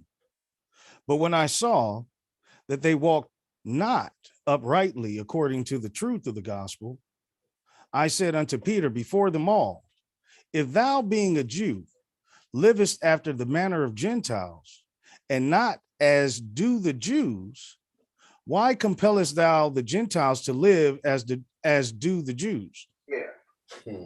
When I saw that they walked not according to the truth of the gospel, right? The gospel is the law and the prophets. Let's be clear what that is. So we ain't confusing. These Christians thinking it's some kind of mysticism or something. It's just some good news. Yeah, the good news is the law and the prophets.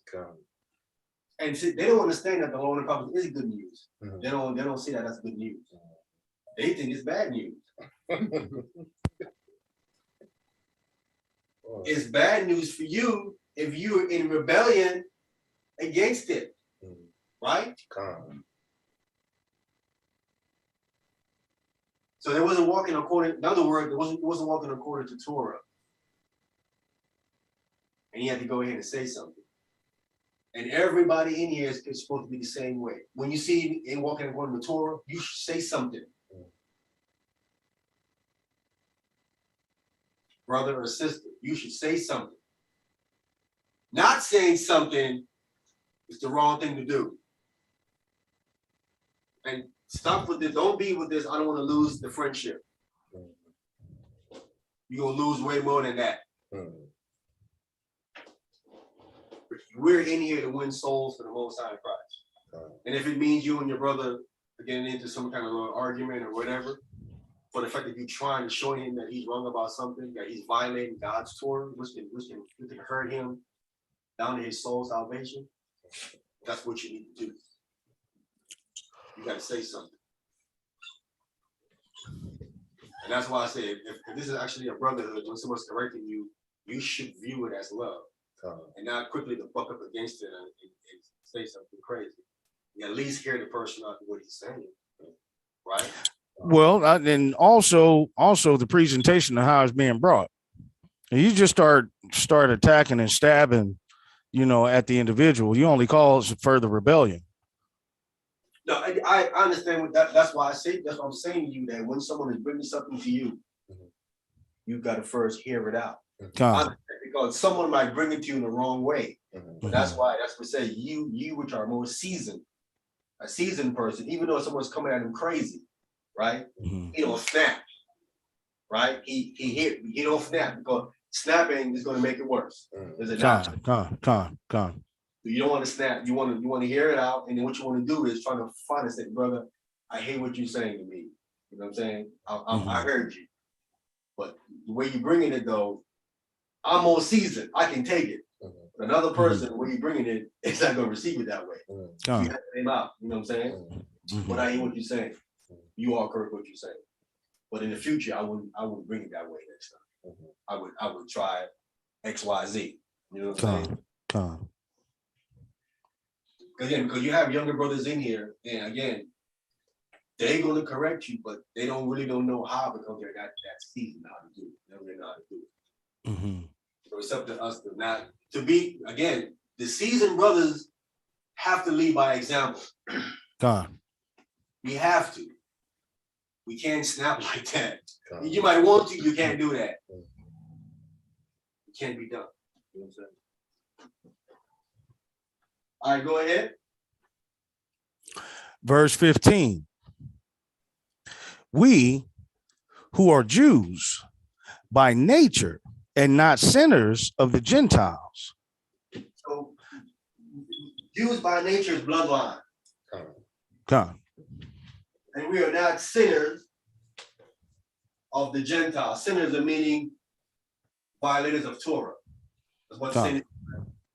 So at this time, we're not talking about the initial Hellenistic Jews. We're just talking about Gentiles, period, because their way of living is not sin to them. Facts. Okay. Go ahead. Verse 16. Knowing that a man is not justified by the works of the law, but by the faith of Jesus Christ. Even we have believed in Jesus Christ, that we might be justified by the faith of Christ, and not by the works of the law. For by the works of the law shall no flesh be justified. See that? This is one of the famous Christian scriptures against God's law. Wow. We need to unpack this a little bit. So, but go ahead. No, go ahead, Gabar. You want this one, Gabar? You want it? Sure. Now you can over here. You can kick it off. Okay. So this is just a little famous scripture they go to. You know what I'm saying? And again, they're not being led by the Spirit. Can we hold where we are? I want to get Romans 2 and 13. The same author. Because they can't answer this stuff right here. Romans chapter 2, verse 13. I'm looking for it. Because Paul says right here, the law can't justify you. And so what does he say right here? Romans chapter 2, verse 13.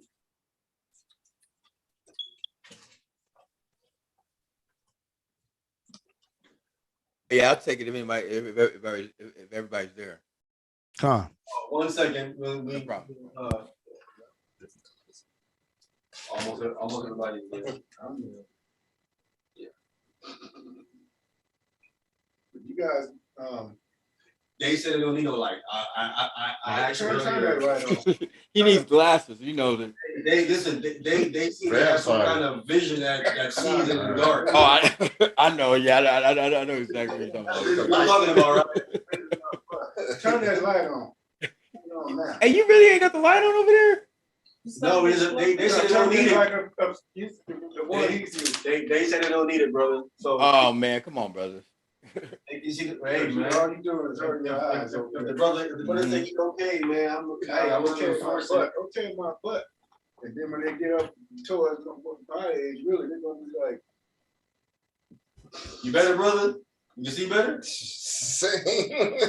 Yeah. I tell you, you need some glasses, man. You need some glasses. I do need glasses though. I think this is like these. I mean, I don't know the glasses.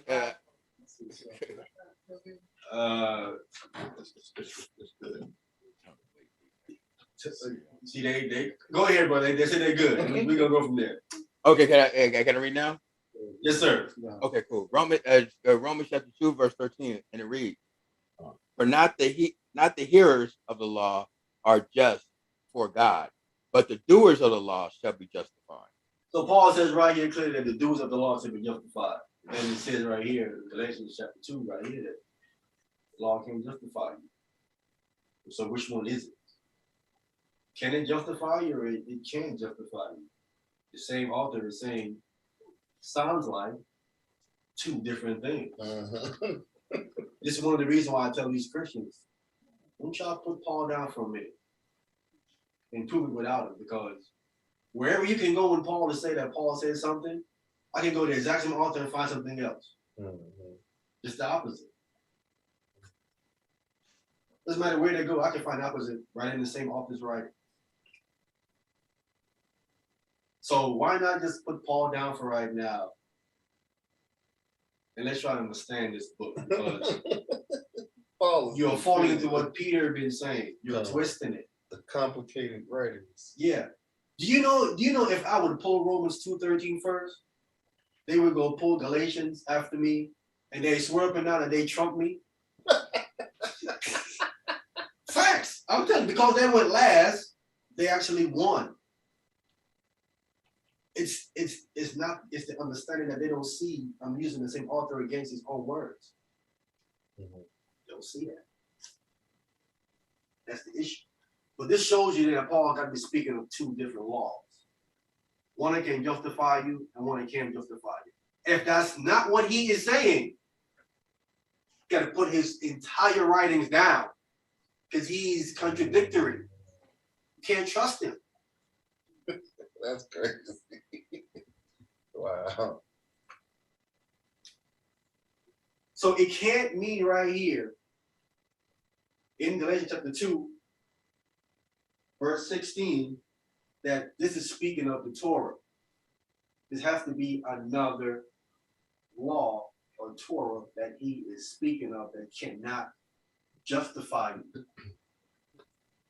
Nothing in the entire Bible prior to this will give you the impression that the law cannot justify you. Right? It said the just shall live by faith. Does it not? How does faith come? Faith comes by hearing. Hearing. And what you hearing? The law. Hearing the word of God. Gospel. You couldn't live by faith if you didn't hear Torah. There'd be nothing to follow because you ain't heard it. But they would love it when the judge shall live by faith, brother. How you got this faith, brother? And to hear it. It always comes right back to the Torah. It doesn't matter how you flip it. It always comes back to the Torah. They can't get around it. All right, let's go. Gabar, you want to add on to this, man? I'm going back to Galatians chapter 2, verse 16. You can add on to it if you want. Okay, so now going back to Galatians chapter 2 and verse 16. When we see works of the law, and I'm gonna use the same combo. I'm gonna go Galatians 2 and then right back to Romans. Okay, I'm using the same combo because he's in the same chapter of Romans 2. He's also saying something else different, that he's saying here when he's dealing with works of the law. Okay, when we see this word works here, it's the Greek word ergon, G20401. Okay. Now, this Greek word ergon is used here to say that a man is not justified by the works or the ergon of the law. Now, here's what's interesting. Let's go back to Romans chapter 2, but now let's read. Let's start at verse 5.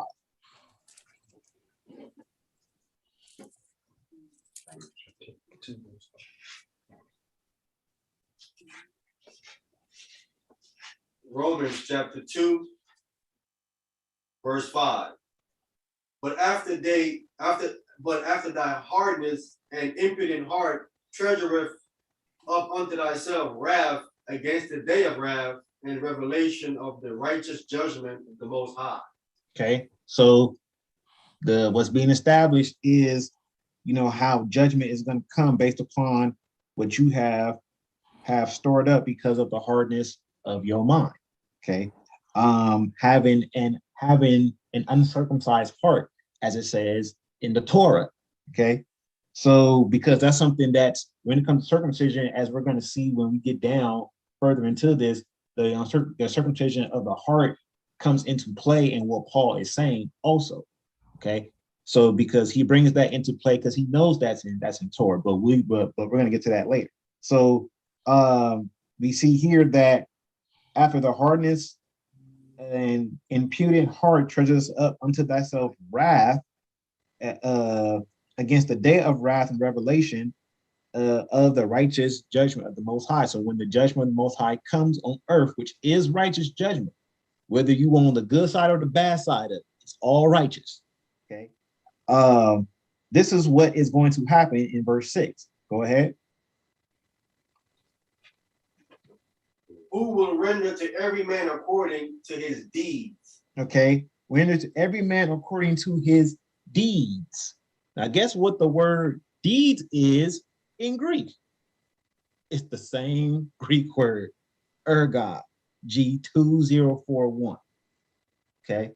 So now, when we go back and look at Galatians chapter 2 and verse 16, knowing that a man is not justified by the works of the law, but wait a minute.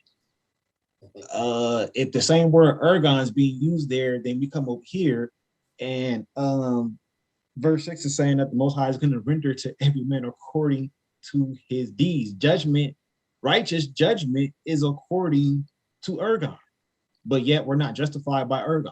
But righteous judgment is according to ergon. So clearly, he's not talking about the same thing. He's not talking about the same thing. Okay, that's why we got to go in and make these distinctions, because we can pull verses like this, okay, even from the Greek, and we can show that, hey, this is not referring to the same thing. How? Okay, so I agree, like, hey, put Paul down for a second, because, you know, when we start going in and we start really examining the text, you know, we know Paul is not going off. He's not going against Torah. We just know he's not. So we can point out stuff like this. Okay. So that's how we know, again, it's not talking about the laws that the Most High was going, that the laws of the Most High commanded, because in that is his righteous judgment. And so what, we're not justified by the righteous judgment. That's according to what? Works. Because we are shown the work that we must do. Okay. Let me get one more verse. Let me get verse 7 real quick out of Romans chapter 2. To them who by patient continuance in well-doing seek for glory and honor and immortality, eternal life. All right. And how do you get eternal life? How do you enter into life? The Messiah told us, keep the commandments. Okay. That's the doctrine of life that's spoken about in the Apocrypha in Ecclesiasticus or Sirach 19 and 19. Okay. That's how you get immortality, is keeping the commandments. Okay. Patient and in well-doing, seek for glory and honor, immortality, and eternal life. Why? Because you run in that good race and being obedient, which is, let me get verse 8 real quick, and then I'm gonna turn it back over. Go ahead. But unto them that are contentious, and do not obey the truth, but obey unrighteousness, indignation, and wrath. Okay, so we see that there's a clear distinction in what your work is. Okay, your work is either something that's gonna bring about immortality. Your deeds or your ergon is gonna bring about immortality. That's the judgment that you receive. Okay, or you receive indignation and wrath. Okay, because you are contentious and do not obey the truth. And we know what the truth is. Okay. With that, I'm gonna turn it back to Rob. All right, we're back in Galatians chapter 2. We're going to go in verse 17.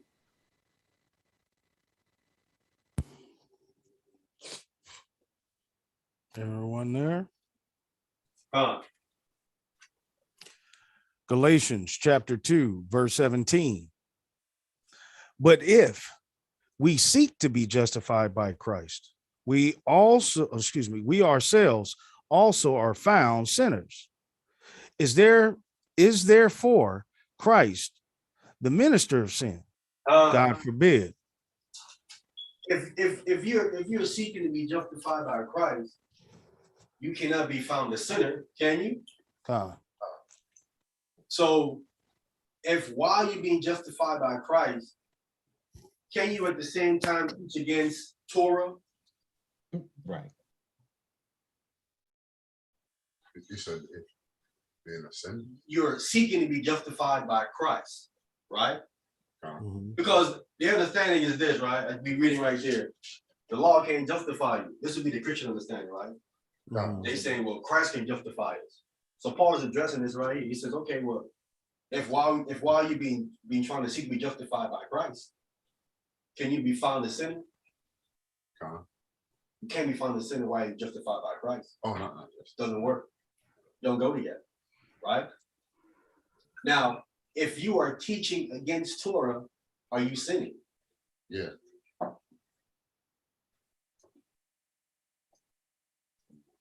You are sinning if you're teaching against Torah. Yeah. So while Christians are saying they believe in Christ, or seeking to be justified by Christ, they're sinning because they're teaching against Torah. This is what Paul is clearly addressing. Because it tells you what sin is. It's a transgression of the law. They agree to that too. Right? So you can't be trying to get justified by Christ and at the same time saying the law has been done away with. Can't do that.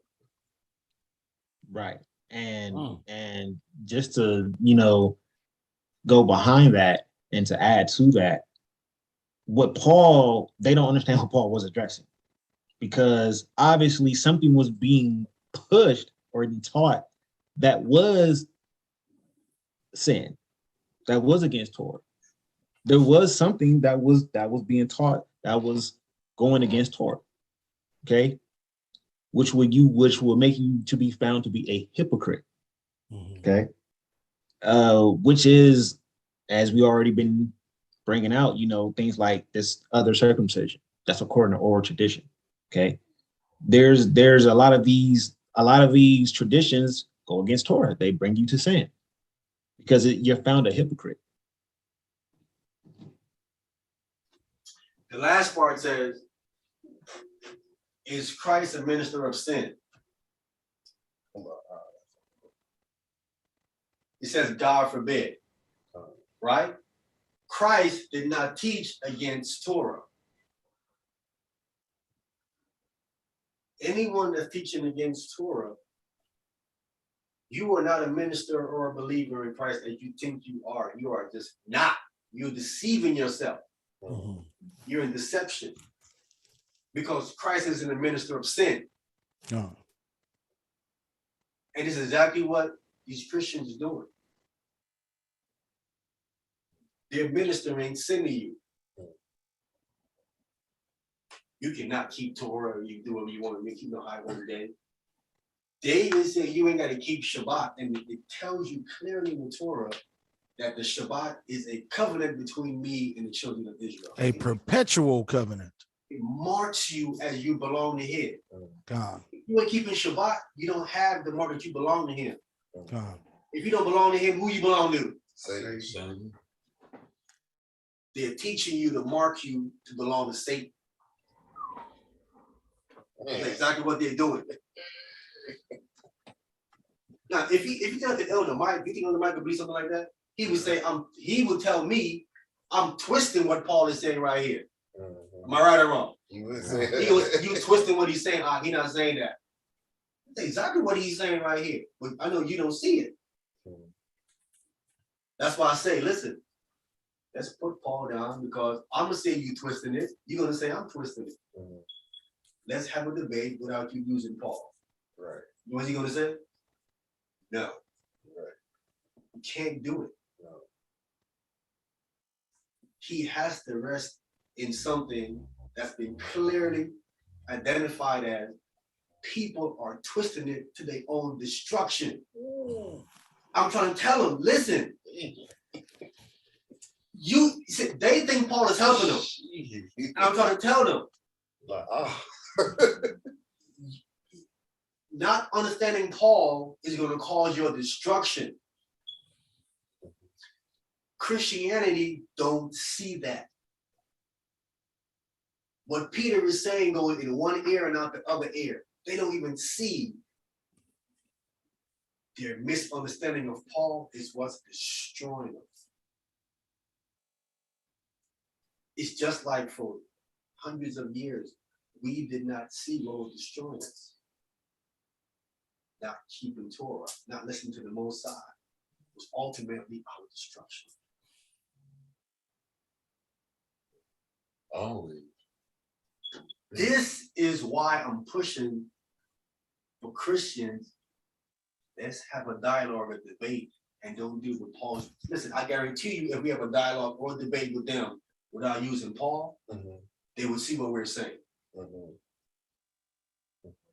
But because they keep going back to Paul and twist his writings, they can't see what we're saying. So I'm trying another avenue to show them where they can see what we're saying. But they refuse to even take up that. So I turned it into a challenge. I challenge you. You don't want to take up the challenge. Well, Paul is the apostle of the Gentiles, and just those words by themselves. I'm just saying they don't even want to entertain the possibility of having a dialogue or debate without Paul to see where it can go. You see what I'm saying? To see where it can go. Because once they see outside of Paul, everyone is saying the same thing. Right. You can't come and say now Paul is coming with something different because we're talking about people who was above Paul. Right? You're talking about James, right? He got his own book. Peter. And they tell you in their writings.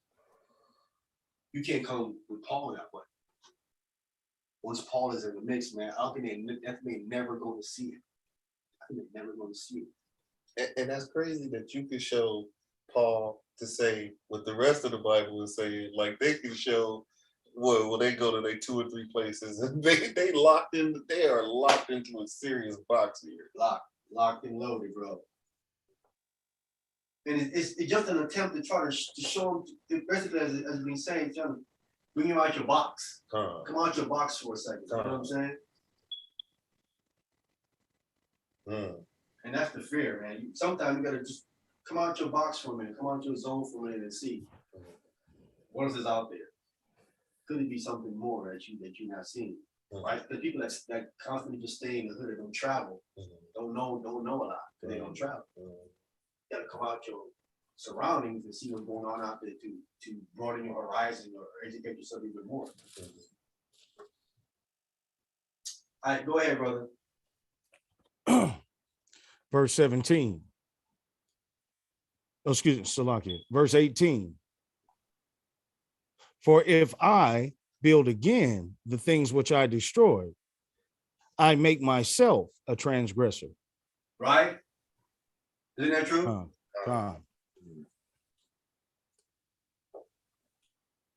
You can't go building, you can't go and destroy that world and go back and build it up again.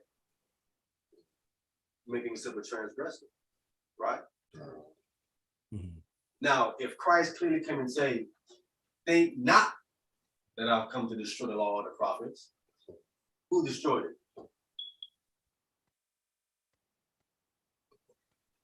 They do by not listening. They're the one that's destroying it. But they're gonna lie to you and say, Christ destroyed it. Well, if he destroyed it, he just got through saying right here, think not that I've come to destroy it. What are you saying? He lied? Which one is it? Am I to believe you or the Messiah? Sorry. No. Paul says it right here. Oh, Paul said it right there. So you believe Paul or the Messiah? They're gonna go with Paul. I see. So Paul died for you. He's your Lord and Savior.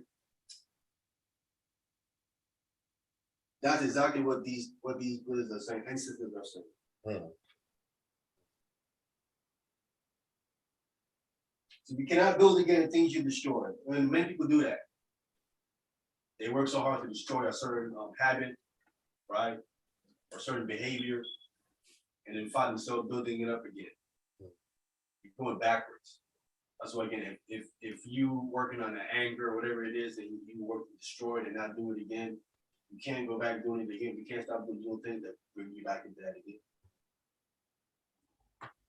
Like going back to an ex-wife or the foul ex-wife. You can't go back to the things that's pulling you down, that was keeping you down and pulling you down.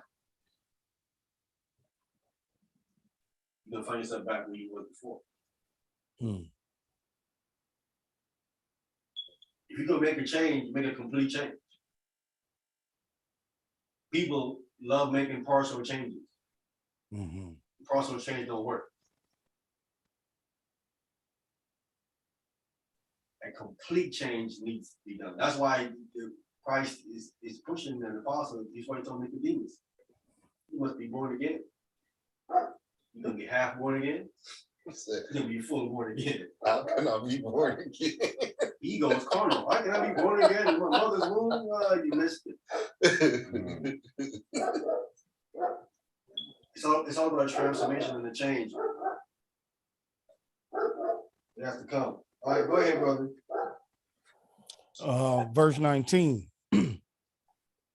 For I, through the law, am dead to the law, that I might live unto God. Stop. See, someone that understand the Bible, understand the Torah, and everything else from Paul writing, that's clarity right there. For anybody to understand what me and the brother Barker figured out. For I, through the law, I'm dead to the law, that I might live unto God.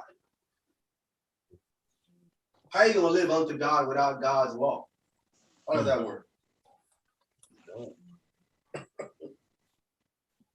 Could you live under this government without this government laws? No, you cannot. Not consciously and sufficiently. You can't. You can't. Wow. Can't.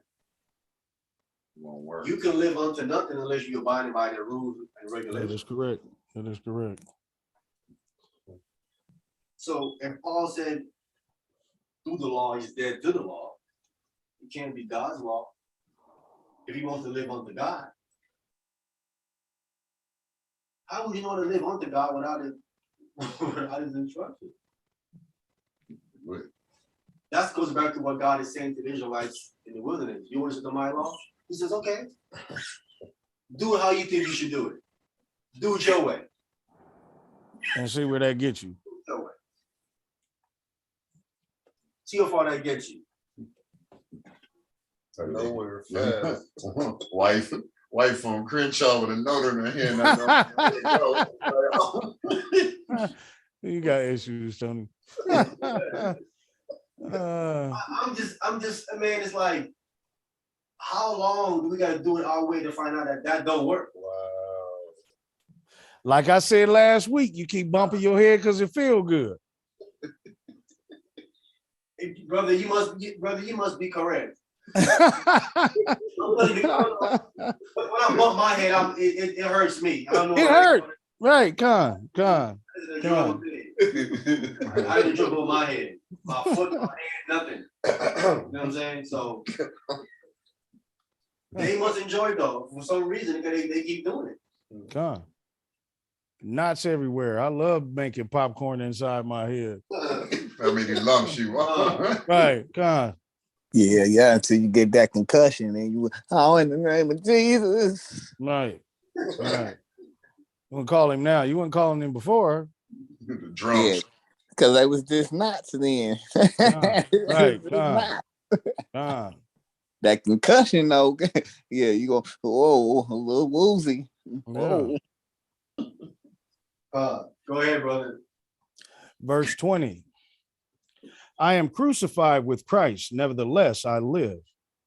Yet not I, but Christ liveth in me. And the life which I now live in the flesh, I live by the faith of the Son of God, who loved me and gave himself for me. Thanks. He said, I am crucified with Christ. Yet I live. Yet not I. Right? but Christ lives in me. Now, if Christ was living in someone, would they ever say God's law done away with? No. Never say nothing like that. Salakia. See, and that will be my question. That's always, see, I wanted to ask that question on Gabar's show earlier today. I wanted to ask Elder Mike, the definition of being a Christian is to be Christ-like, right? That means you walking like Christ, or you trying to walk like Christ. And I'm pretty sure he was going to say yes. So then my follow-up question was going to be, so how did Christ walk? Did he not walk in the law? Or did he walk in his own statutes? God. So he said, I don't come to do away with the laws, I come to fulfill the law. Yeah, but Paul, Even if he was trying to fulfill the law, and you call yourself a Christian, how did Christ walk? Did he not walk in the light of the Torah? Did he walk in under his own understanding? God. That's where I believe, he got tripped up at. You know what I'm saying? You can't say you're a Christian and you in the light of Christ, and then he forgave me for sins, but yet and still call yourself a Christian. Or I can do this, that, and the third, but Christ didn't do that. That doesn't make you a Christian. That makes you a oxymoron to what you're living by. But see, what they're doing though? Christ died for the violation of Torah because it was broken. Now, if he died for that, and you say he freed you, and now you're doing the same thing again, that means he died in vain. Right? You're doing the same thing that he died for. Right? Yeah. You're putting yourself back where you was before. Right? They don't understand that. See, they have some kind of misconception of why he died. Can't tell you died for the violation of the Torah. How would you ever think to yourself, let's continue to violate Torah? And I'm a believer in Christ. Man, you know how Christ is looking at this like, what? You're making what he did to be nothing. You kind of like spitting on it. Like it means nothing to you because you're doing the same thing that he suffered for. Like he's gonna come do it again. Which he ain't Which is not. So Paul is saying Christ lives in him. He said, I'm crucified with Christ, but I'm living.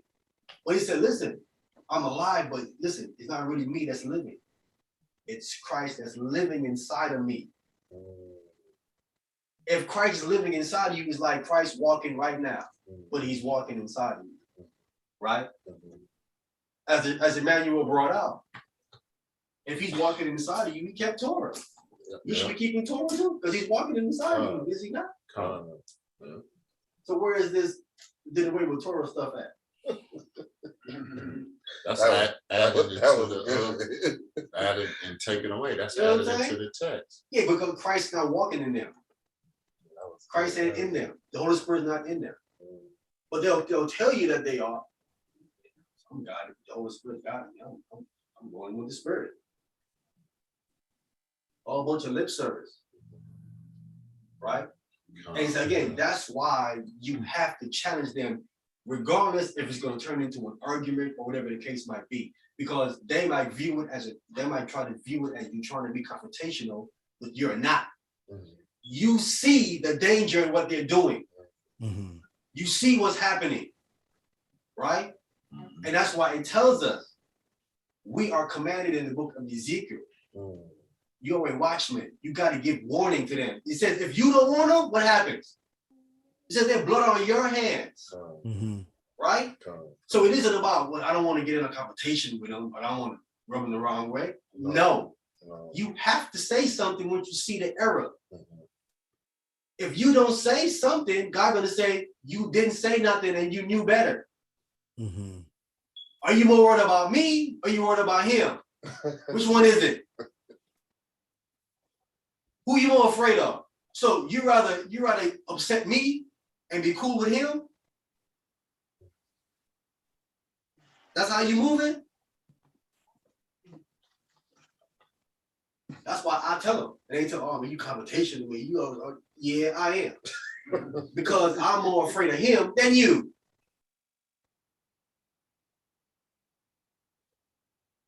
And I'm doing this out of love. You might not see that I'm doing it out of love, but that is exactly what. Otherwise, if it wasn't love, I wouldn't do it. But I see the danger in what you're doing. I know you don't see it because you probably wouldn't do it in sort of danger, but I see the danger in what you're doing. And I'm gonna say something to you about it. You might not like it. You might not even see it at the time I'm doing it. But there might come a time where you might reflect and see it and say, man, that brother was saying that to me, man. He was showing me, he was talking to me about it. And at that time, I thought it was hate. I thought it was being a hater. But looking back on it, my brother was showing me love. That sister was showing me love. And I was the one that was out of order. But if you never said something, there's no reflection on the situation. See what I'm saying? Yeah. You gotta say something, man. They won't even probably remember the incident. Yeah, you gotta say something. They don't want me to come around because they know I'm gonna say something. See, they want you around because they know you ain't gonna say nothing. They gonna see you, you're gonna see them doing off and acting off or talking off, and they're like, man, I know he ain't gonna say that. So, but nah, I'm a young, nah, he gonna say something. He gonna tell us what we doing wrong. He gonna say something. So he gonna be out. Be out.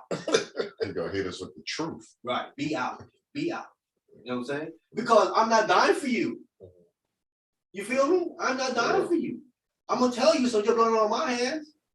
Don't be on your own head. I'm gonna let you know. For some reason, my brothers, some come out of the world and come into this truth right here, and their main focus is, I'm in here to make friends. I want to just be I'm dead serious with you. This is facts. Yes, sir. I seen it. I seen it before. To make friends? Yes. They hang out at nightclubs. Come. No. Yes. Facts. Facts. Yeah. That's the main one. To hang out at, go out. Like some kind of social media hookup? Yes. Man, Yeah, knock it off.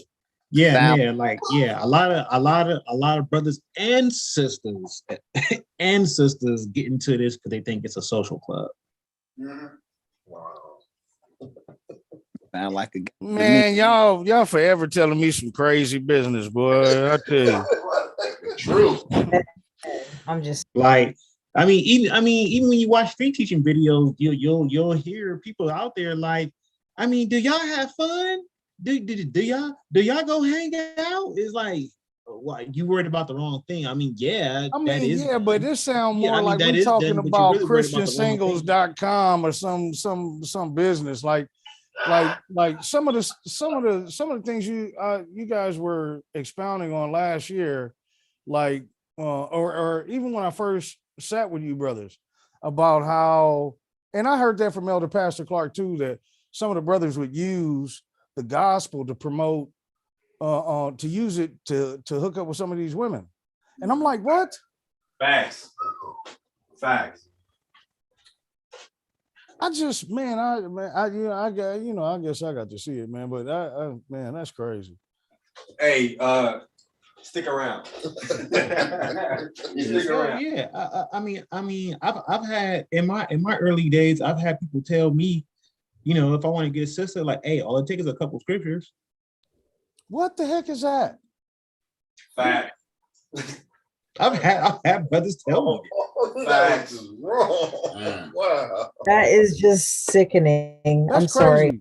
crazy. Like I listen, I got enough stuff that I could be judged for, bro. That I know I'm gonna be judged for. That just can't be one of them. Come here, let me lure you with these scriptures. Are you serious? Facts. I tell you, man, they be kicking that Judah game. Let me go in unto you, sister. Let me go in unto you.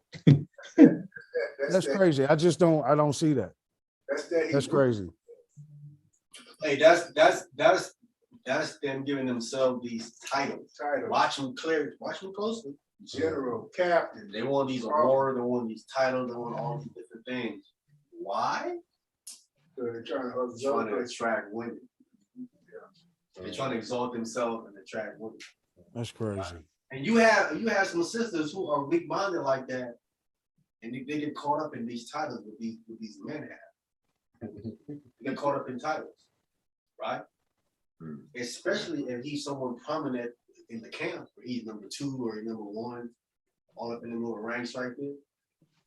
But I mean, are you just so biblically loopy that you fall for that? Yes. Wow. This is like, as you can see, Paul talks about in the last days, people become lovers of themselves. Come on. Really playing out. You see it on all these different sites. No, that's facts. That's 100%. If you can't see that right now, you're not looking. Everybody wants to be ooh, man, like, you know what I'm saying? Look at me. Look at, if I'm a female and I can attach myself to someone who's prominent, because I'm not really nobody, but if I can attach myself to someone that's prominent, I get a little bit of shine. Some of the light is on him, he's gonna shine on me. See what I'm saying? So that's how I get my shine. So that's why Beyonce hooked up with Jigga. Of course. No, that's why the old girl that did with Zabak is with him. I'm just like, literally, why would you think the head of these camps have so many women? Why do you think someone like the Zara and them, he can claim he has 12 wives? 13 now. 13? Wow. But that's pimping. That's not. Come on, bro. I'm just saying, how does he get that many women to attract themselves to him? Is because they want that light that's on him, that shine, right? But is that though? Because if it's the shine, and he's okaying it, is that really shine? Well, he's getting shine because people is giving all these false, like he's this and he's that. And it went to his head. You see what I'm saying? Oh, you mean shine that way, not shine as in countenance. No. Never that. Oh, okay, all right. I was just like, that don't seem like shine to me, brother. The same reason why a woman employee would want to hook up with a boss. Kind of like that. But I'm just saying is that right now he's in the limelight, he's out there. People ask him to come on different websites, his name is out there. Different platforms. You hear his name is really has been circulated around the community. You know what I'm saying? And his oils. All of that stuff, you know what I'm saying? You got business, so on and so forth. So good oils. Yeah. So, but then all that says is that all that went to his head. Because if at the end of the day, you're still using biblical perspective to acquire multiple women who are man. Yeah, because I said the Bible is clear, you can't have more than one wife. It is clear. But of course, what you're gonna do is that, well, you're gonna point to Abraham, which you don't understand what Abraham did. She was not a wife. The text tells you she's a concubine, and then you ask him if she's a wife, can you send your wife away with a bottle of water and bread? You ask him that. That's what he did he not? God. Sent away with a bottle of water and a loaf of bread. Can you send your wife away for that? No. Then she's not a wife. That goes out the window. You just go on the line with them. They're gonna go to. They gotta now skip Isaac because he didn't know like that. Then they go to Jacob. You destroy that. Then where they go from there? Then they go to King David. Then they go to King Solomon. Then they go to this one over here, and he just continue to move and move and move. They're trying to find something to justify their wickedness. Right, gone. What they do. I think that's one of the reasons why I was asking you about that portion where who's that Pharaoh's name? That Sarai, that Abraham allowed Sarai to go Abimelech. Abimelech. God. That was why I asked that question, because of the scriptural statement of his half sister. God. Okay, yeah. Okay. That's crazy, man. That's crazy. They fall into the category of those that reject the Most High's law, statutes, and commandments. They don't want to listen to what he's saying. They don't want to do what he's saying. The Most High said clearly in Malachi, says, I hate divorce. Does he not say that? God said he hates divorce. Now, if he hates divorce, why would he allow it?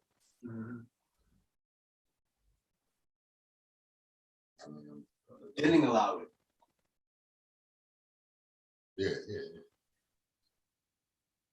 Right? Right. And if we are following the Most High, how many wives did the Most High have?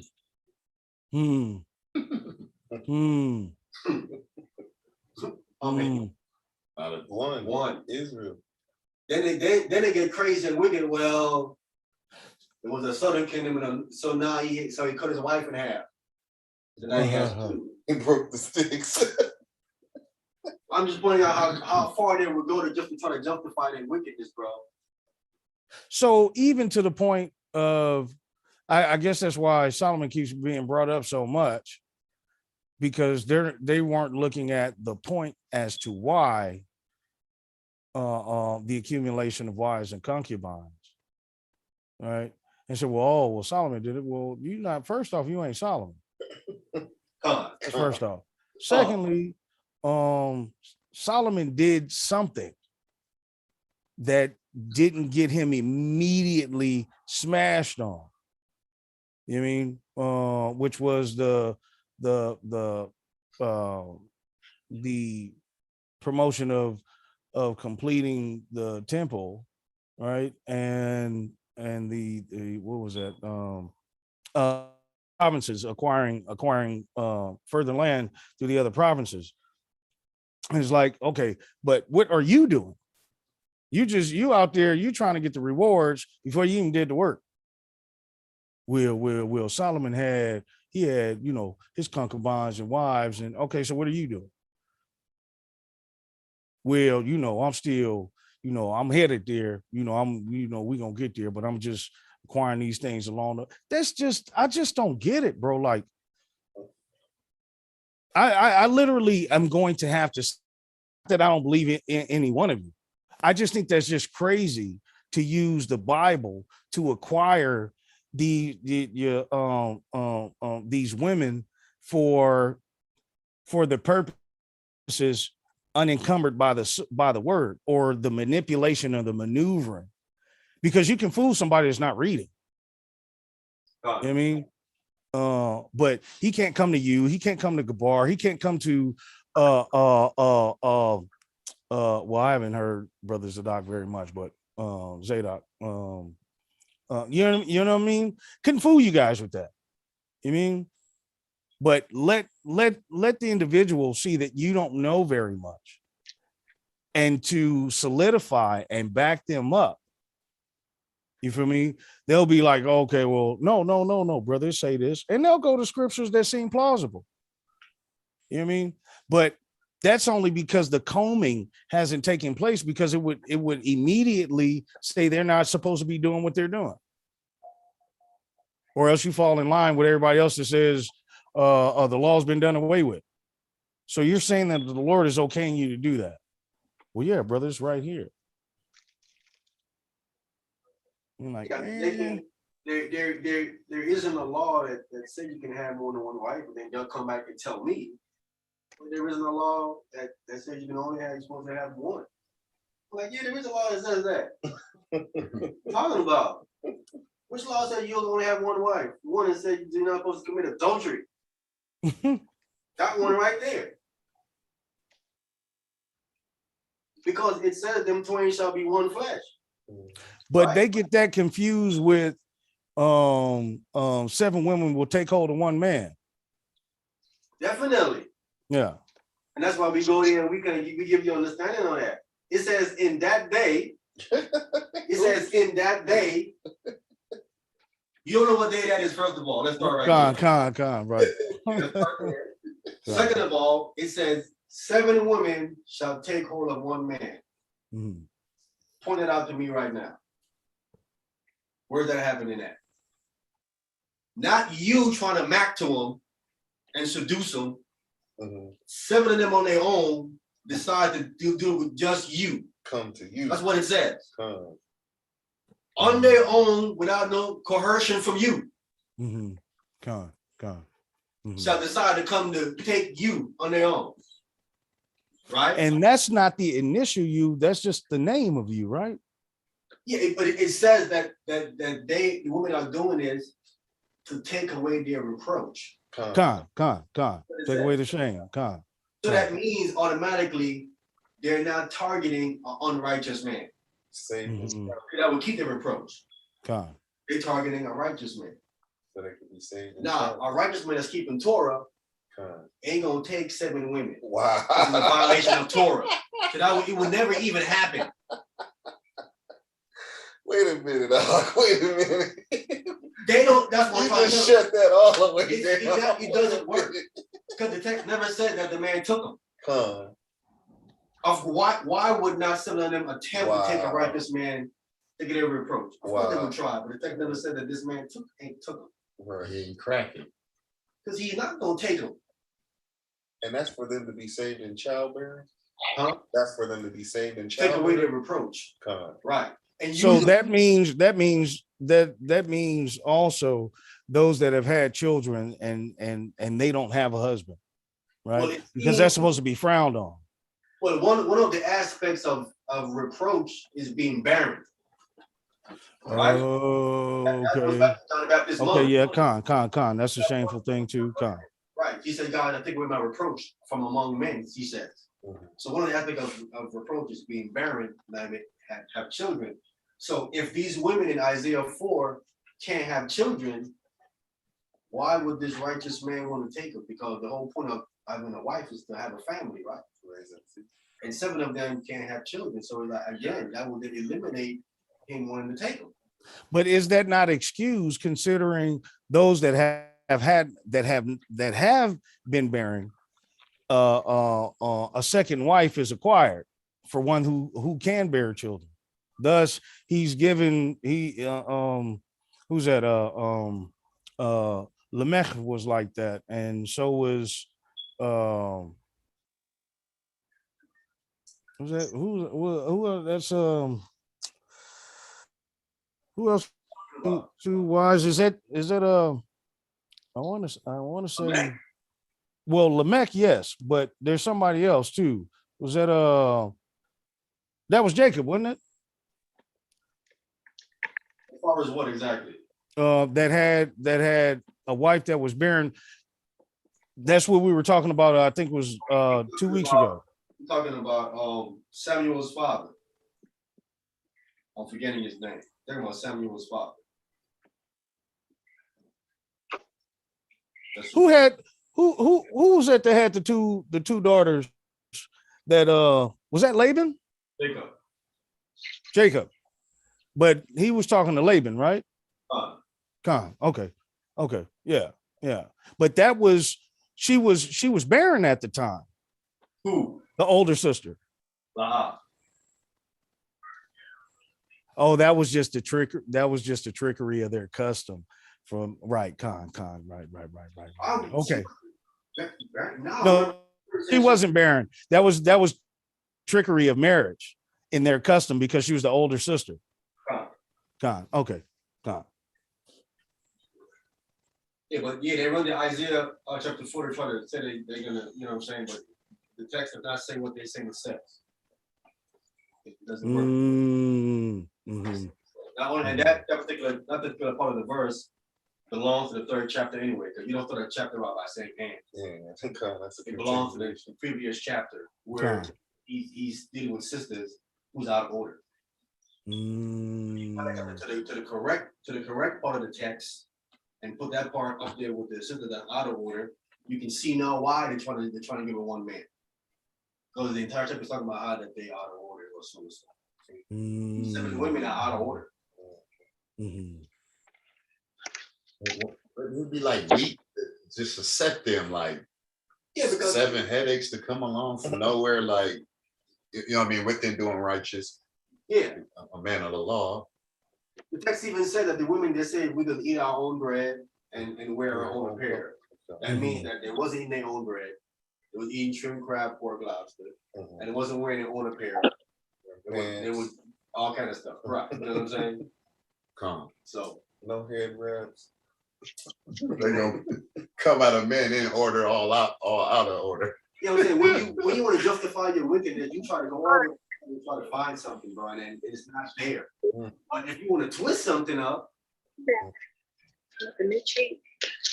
You bought this? No, I bought her a red sports car. She never used. She used to. Jason. Hold on. Yes. You can use the background, brother. Oh, sorry. But I'm waiting for y'all to finish because I got a comment. Go ahead, brother. Okay. About the concubines. What this is how I see it when I read it. This is how I took it.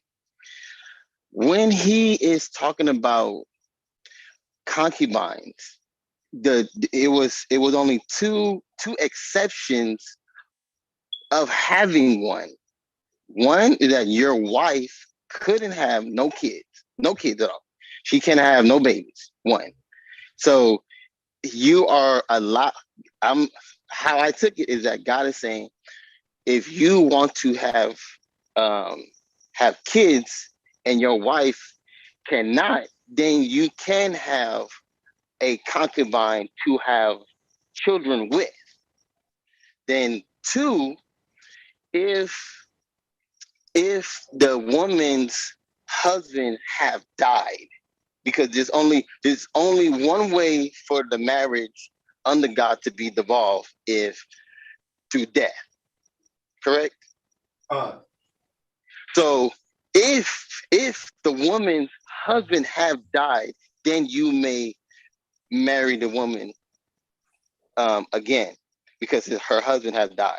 Now, when people are saying, "Oh, I have more than one wife," that is all the way false. The book says you cannot have more than one wife. Now, how I see it, when somebody says a concubine, he is talking about a partner to help, because God made Eve to help Adam.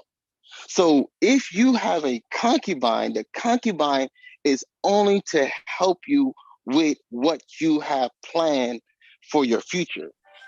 He didn't say anything physical with this woman.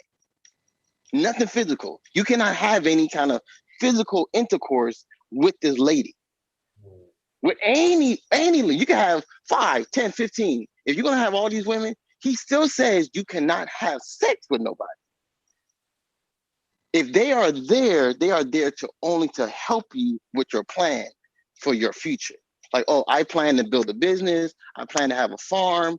I plan to open up a school. I plan to do any kind of business or any kind of work that needs to get done that you need help with.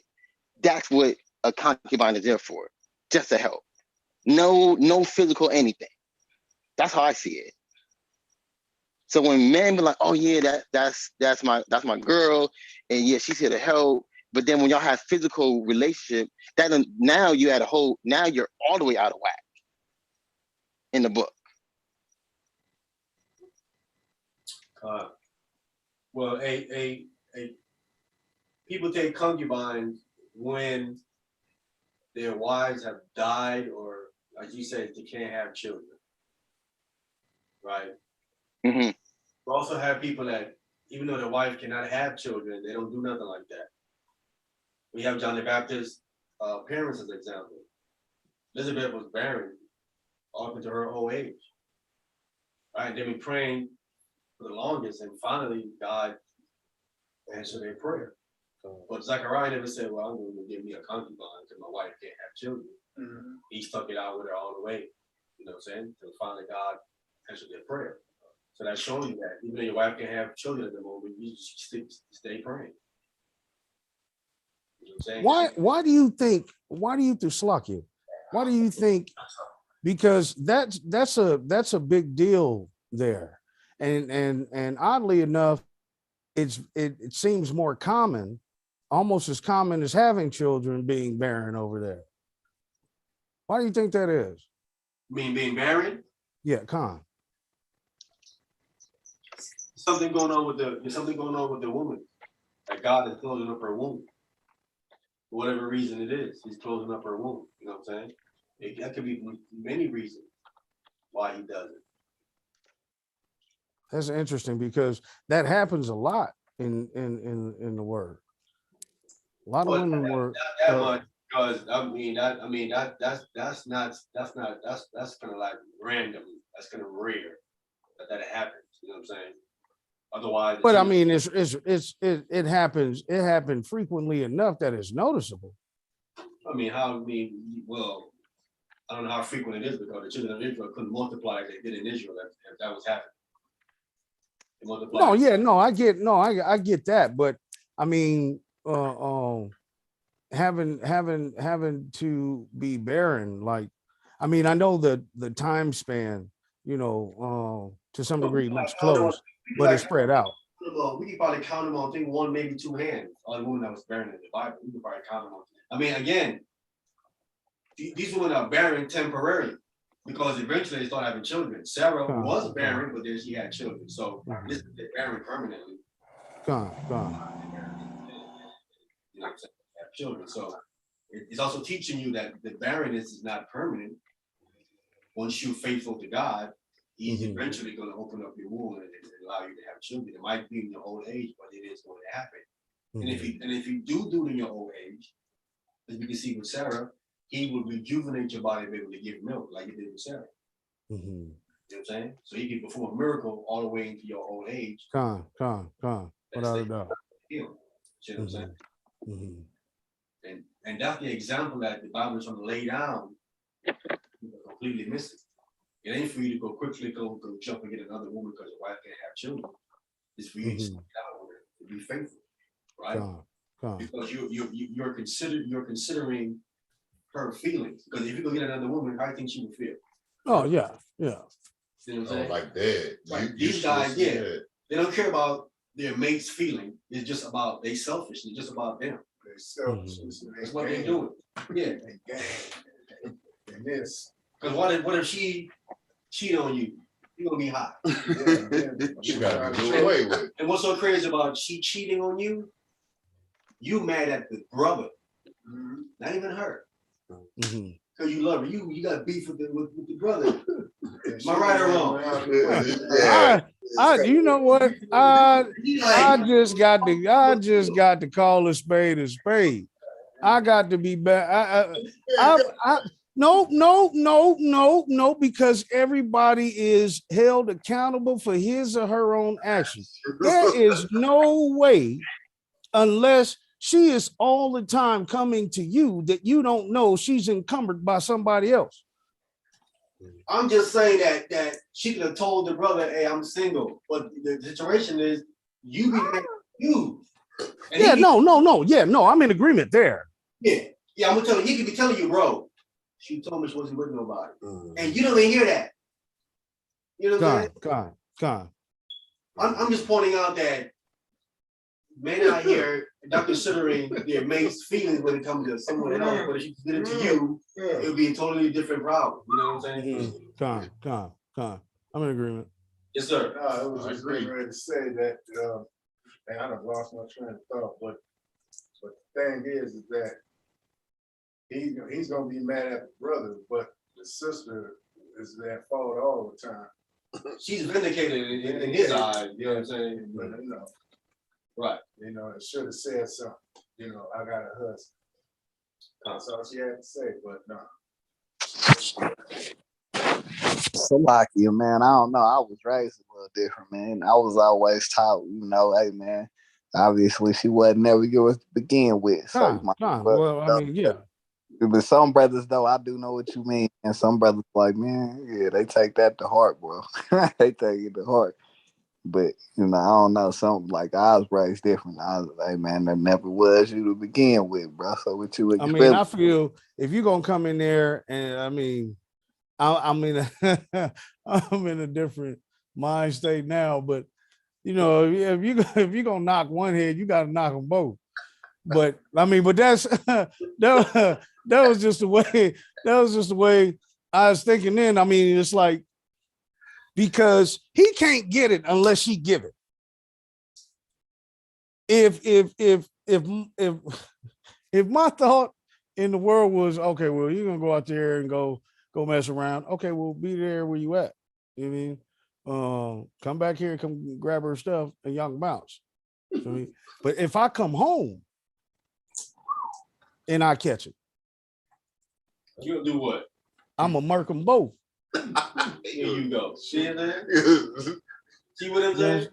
You know what I mean? I mean, that my mentality now is different. I'm not gonna say that I don't have that rage going on inside of me if that's something I encounter.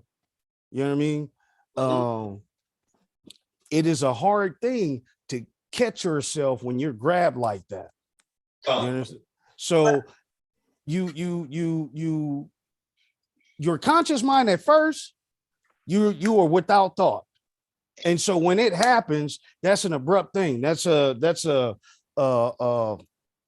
kind of an eye for an eye, tooth for a tooth type of deal. Jealousy. Right? But if you spend too much time to think about it, now it's premeditated, you could have done something opposite and turned that loose. You may be raged up and you may want to. It doesn't necessarily mean to do anything behind it, because your understanding is different. Your mind renewing is different. You know what I mean? But yeah, that's That's a hard thing. I get you. That's a hard thing, man. That's a hard thing for you to catch your mate cheating on you. You go into a irrational rage where you're not thinking straight, man. No more than, honestly, no more than she is to some degree if she catches the opposite foot. You know what I mean? Like, you really can't get mad. Like, there are a lot of men in the grave right now, you know what I mean, from that woman snapping. Who's the former Panther player? He walked through the door, the wife gauged him in the chest. As soon as he come through the door. Okay. Oh yeah, she bucked him with the shotgun as soon as he came through the door. Talk about from the Carolina Panthers. Oh, that's yeah. He's a wide receiver, I think. Yeah, you know what? As I think back, women do get more jealous than men. What we speaking of? Go ahead, Tony. I was just thinking, like, we got a rage, but we got a physical control while we normally hop on that page. Women can't take it. You know, they come. Well, they're not gonna get physical with you because they know they can't beat you, but they will go get something to do something to you. Yeah. Someone to do something. Right. If a certain man will let it ride and try to overlook it, depending on the woman, she's not cut out of that cloth. But I'm just saying, you gotta consider that. That's what I'm saying. You got to be consider other person's feelings. Mm-hmm. You know what I'm saying? And that's what the situation is. And it all kind of zeroes back to what we started out saying, is that you don't do it my way, do it your way. Do it your way, see what happens. Wow. Yeah. We all. But now it also depends on how much love you got for this individual. This is part of the reason why you got the reconciliation clause. That is normally an attitude of the saying, like, man, I'm doing me, knowing you messing up. That's what I'm saying. Like, these guys that talking about they want to have more than one wife. I view them as, you don't love the one you with. You don't really love her, because if you did, you don't want to be with nobody else. We'll be going there. Like, you don't want like, I'm cool, I'm good. Happy where I'm at. Yeah. And happy where they at. Somebody wants somebody else. Look at all boys down. I got more love to give. I can love to it. I got too much love to give. You got more love to give. And they ain't got time for 13 You wives. see that the man that say that right there? They're the one that will be shooting. They're the one that will be shooting. Them right there. How would you have more time for the Most High if you got 13 wives on the side? You have to say it again, Tony. Say it again. How you got time for the Most High if you got 13 You wives? do not have the time. Time. Yeah, 2 wives Elder is Boss can sin. then a baby. No, the walk is too extensive. How the heck can you? Hold on. The walk is too extensive, brother. How the heck can you comfort 7 to 12 women? Let alone they spirits. Man, that's what we forgetting. Man. We know the spirit of women. You can I know guarantee when you disrespect. come off that walk travel from your assignment, when you coming through that door, I But you got- guarantee you 4 of them gonna have issue. That's how you Oh, gotta get. and Man, Salakia, annoying. excuse me, Salakia, Abia, I apologize. I'm really not trying to make this a weakening aspect as far as women are concerned, just the behavior of men and their viewpoints on trying to solidify why they need more than one woman in their life. Con. You know what I mean? And the manipulation they'll give to another brother to okay, right? He's gonna shy away from every scripture that promotes that he's not supposed to. Right. You know what I mean? And then try to slick talk the sister who is trying to be, and I ain't gonna say every last one of them either, but the sister that is really trying to honor the Most High through this male, right? And so this is where biblical loopiness comes into play, because that's not you're supposed to be using discernment. That's me, you, him, them, and them. Everybody's supposed to be using discernment because you need to know when you're being played. Abaya, you want to say something, sister? No, it's going right where it needs to go. I'm not going to sit here and say that any of this is unfamiliar, because I've heard it all and I'm pretty aware, and discernment is a big is big in being able to just balance this out. I mean, like the brother said, he said it, you ain't got time. So that's the bottom line. And if Christ's walking through you, then you're proven, but it can't be. You trying to balance that. I'm sorry. And any woman that wants to fall for that, then God be with her. Kind of that. It's sad, but the majority of women in this walk has fell for that. Has fell for that. They'll come against me for teaching against it, like something is wrong with me. And I'm saying to myself, what is wrong with you? You telling me you falling for that? And they really not, brother. And you know they really not. They really not, man. You know, and because, bro, come on, man. Just think about it, bro. Like in this day, especially in this day and time, you know, it's either they trying to get what they can gain from it, whether you know prosperity or whatever, or they just with him because of the whatever. Man, listen, man. Because like I said, bro, we done all seen how to be a player, and we didn't all had our times out there in the world with having multiple women, man. And we understand, bro, as soon as the first one get the wrong kind of attitude or wrong kind of spirit with a brother, they cut them off. Then wonder why the woman running around beating up other women over him. Like, bro, come on, man. But you got 12 of them. Now, imagine 12 women in the same bed. Or trying to be okay, knowing you're going into the other room tonight. Tonight is not your night. I mean, what kind of, or yeah, even that, man, what kind of sense would that make, man? Yeah, that's like, bro, that man, y'all might as well be like R. Kelly then. Hey, sex slaves. I want to say this too as well, because men think they're so smart. I'm listening to women, because you got to listen to learn. Oh yeah. Like men be bragging about how much women they have, and then women that they have are saying the same thing. Oh my God. This dude is an idiot. You know how much men I have? Right. You right. keep playing her, and she like, huh? You ain't playing me. You getting played. Right. You know what I'm saying? You run around, you talk about you a player, not knowing you getting played. And that's usually how it happened, right? That dude high signing like crazy. Oh, shoot, I ain't worried about nobody coming to take mine. I know mine's is 100 and solid with me. Really? Oops. Really? Because I used to be that dude. But how can you know that and you got 12 women? 7 to 12 women, bro. But that's what I'm saying. That's not only pride and arrogance, that's foolishness, bro. Like you can't sit up there and say every last one of them that sits up under your wing has the mindset you got. That when you leave, she's not thinking, wavering, or anything else. Now that may happen with the first 4. That may even happen with but you can guarantee somebody's got a different agenda. Right? You just cannot 100% solidly keep an eye on every last one of them. Okay. Once again, your job is too extensive. If you're actually doing the work. If you're doing the work, you don't have time. Doesn't work, man. The bottom line to that, it does not work. That's the bottom line. There isn't a man in this walk that can tell me it works because I've seen it and it doesn't work. Yeah, if you at home ruling with an iron rod, what I tell y'all? Y'all know what this is.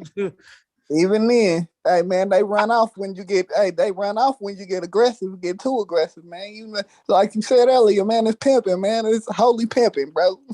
That's holy pimping. And that's crazy because my question is, what the heck is that? I don't know. It's what he doing. What is that? What is that? My question too. Like, I mean, so what is it really saying if this family camp, however you may want to put it, is prospering, if they're being blessed or are they not being blessed? I mean, what is it really saying for the, he's not prospering. I mean, he might be worldly, carnally prospering. He might have the things of this world, but that's all he gonna get. He ain't getting salvation. That's what I'm saying. How do we gauge that? Like, and the sad thing is the sisters ain't gonna see the salvation either because of the way they're being led. That's the sad part. The deception of the women. Well, the sister asks, how do you gauge that? That's my young right there. You're gonna have to ask that, brother. I don't know how to engage that except from my stance. And my stance is gonna be straight hood with him, bro. You pimping. Straight up. And that ain't gonna work, bro, in this walk. You gauge that according to Torah. Because if he's growing financially in this world, I can guarantee you he's losing on the spiritual side. That's what I just said. Yeah, he ain't gaining nothing. No prosperity with the isn't that what happened to Solomon? He was deemed a wise man, knowledgeable, right? What? At the end of it, right? Did he not fall off into other idolatries, right? Yeah, I mean, he actually he stained his reputation real bad. See what I'm saying? It said that his falling down was by outlandish, strange women. It was strange women that caused him to fall, right? And he ended up losing his kingdom, having it being split. And if it wasn't for his father, it would have been split in his time. But he more had mercy on him and split it in his son. His reputation, because of his targeting, his good name, his wisdom, and all that stuff that he had done. Because he did so much stuff, only an inch of it is being recorded. Wow. You don't know if Solomon probably did. If he is, man, you can imagine what he actually did. But when you read, it's not there. He stripped all the way down. Wow. The majority of what he did is gone. All that's left is he built the temple. He had multiple wives, and it caused him to fall. Kingdom. That's all that's left. Which should actually be the example as to why you should not have more. You know what I'm saying? But, Hey, I but need these to men go don't there. see that LSE, but he had all these, brother, you missing it. You missing it. You know what I'm saying? So you have to gauge it, because if you're living in this world unrighteously, you are definitely losing on the spiritual end. It doesn't work like that. If you're gaining in the spiritual sense, usually you start to come down in the worldly sense into this world. So, like your brother, I believe the sister was trying to say something. Oh, it's like sister. Abia? Oh no, I was agreeing with you. I'm sorry. Oh. Yeah, that's all. Yeah, I mean, so I look at if you look at these men that have all these wives, what you can look at slowly, you're going to see them starting to not understanding Torah and the Bible more and more. They're going to start coming more and more false doctrine. You're going to watch, you're going to get more and more false. You're going to get more and more prideful. You're going to see it happening. It's going to grow and grow more and more. And that's when you can see that what you actually see is correct, because they're falling down when it comes to the scripture. Because the spirit ain't going to deal with them if they're violating Torah, especially.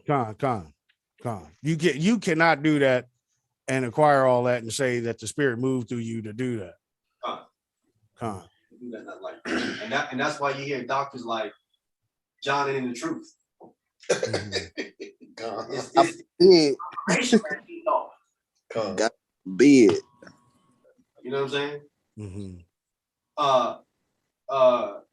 Adam had a mother. More confirmation he's not in the truth. Adam and Eve had parents. I thought I was finna say, where did I say that in the Bible? I was going to say, I was like, who playing with me? Something new has popped up. Sorry, y'all, but that's what he's saying. I'm telling you, that's why it's more confirmation that he's, yes, sir. And then you call a woman out of their name. Oh, definitely, of course. And that what happened? Calling a woman out her name. He's vulgar with the words. You know what I'm saying? Oh yeah.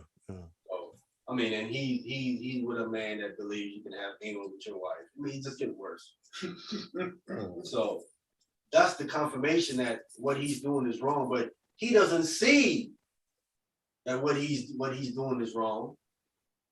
He's all caught up and he thinking that, hey, I'm getting blessed. I got 12 wives. I'm popular. I got a business. I'm selling my butters. I'm selling my oils. I'm moving. I'm making moves because God is blessing me. So when you come say something to him, look at what you're doing as hate. He was hating because I'm prospering. I'm known, and this is how he's going to view it, right? And so he feels that this is an abundant blessing. They all believe that. They all believe that.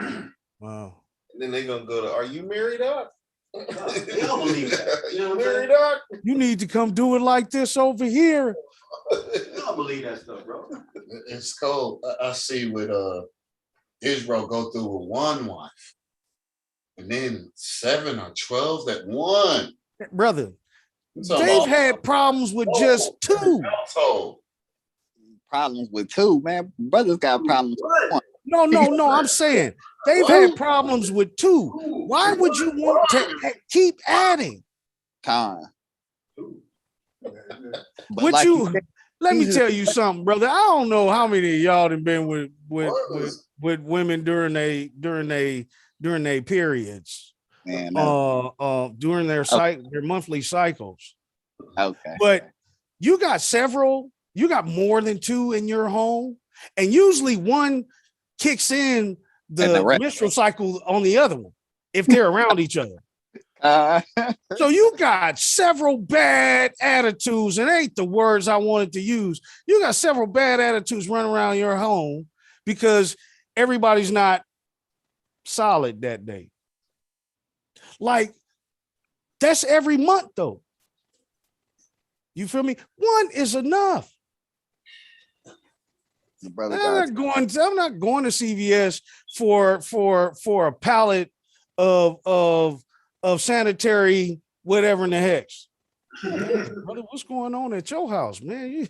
You got the partner of the Red Sea at your house? Well, brother, I got 13 wives. I got 12 wives. That's why that man looked depressed. Get out of here, man. Come on. But like Amaya was saying earlier, man, you know, he think he getting blessed, man. You know, it's the scripture that say, man, he gonna possess the things of the world. But when it comes to the salvation, man, you know, he lost. He lost it, man. So, you know, all we can try to do is pray for the brothers and sisters. Well, You that know? part. Amen. Do that and tell them. Gotta say something. Gotta say something. Gotta say something. Bible says to tell them anyway. They're not gonna like it. Yes. But you gotta tell them anyway. Tell them anyway. You're committing adultery. I tell them you're committing adultery. Well, we don't. We definitely know if they get told by you, bro. You finna get beat up today. Like, you mess around and repent, you're gonna go to the lake of fire. I don't know what it is, where you're gonna go in the whole 9 yards. You better repent, man. ASAP, man. No, because amongst many other things. Wait, listen, God ain't playing with that. No, he not. He ain't playing with that. You know what I'm No, saying? he not. I'm not gonna butter you up, and no, I'm gonna come straight with it. Turn that salt bread in it. Huh? I said, so in the end, when Revelations, what is it, 22 and 11? Going along with that? That's real. Revelations 22:11. Grab that. That's gonna be our last thing. We gotta close it out. Let me see. Yeah, man. It's up up to us, man. If you see it, speak out against it, man. Speak out against it. You know what I'm saying? It's wrong. What'd you say? 22:11. Everyone know? Yeah. Last chapter of the book. All right, who got it? I got it. Go ahead. Revelations chapter 22, verse 11. And he that is unjust, let him be unjust still. And he which is filthy, let him be filthy still. And he that is righteous, let him be righteous still. And he that is holy, let him be holy still. All right. Mm-hmm. So stop with the flip-flopping. In other words, stop. Pick a side and stay there. Please. Because you think you're fooling anyway. That's Christ speaking right there. Mm-hmm. Stay where you are. Mm-hmm. Right?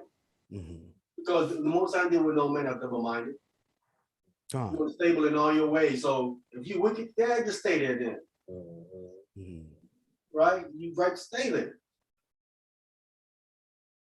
Because it don't do you no good to do all this work. I mean, that's why I tell brothers every time on the conference call, stay real, stay genuine. mm-hmm.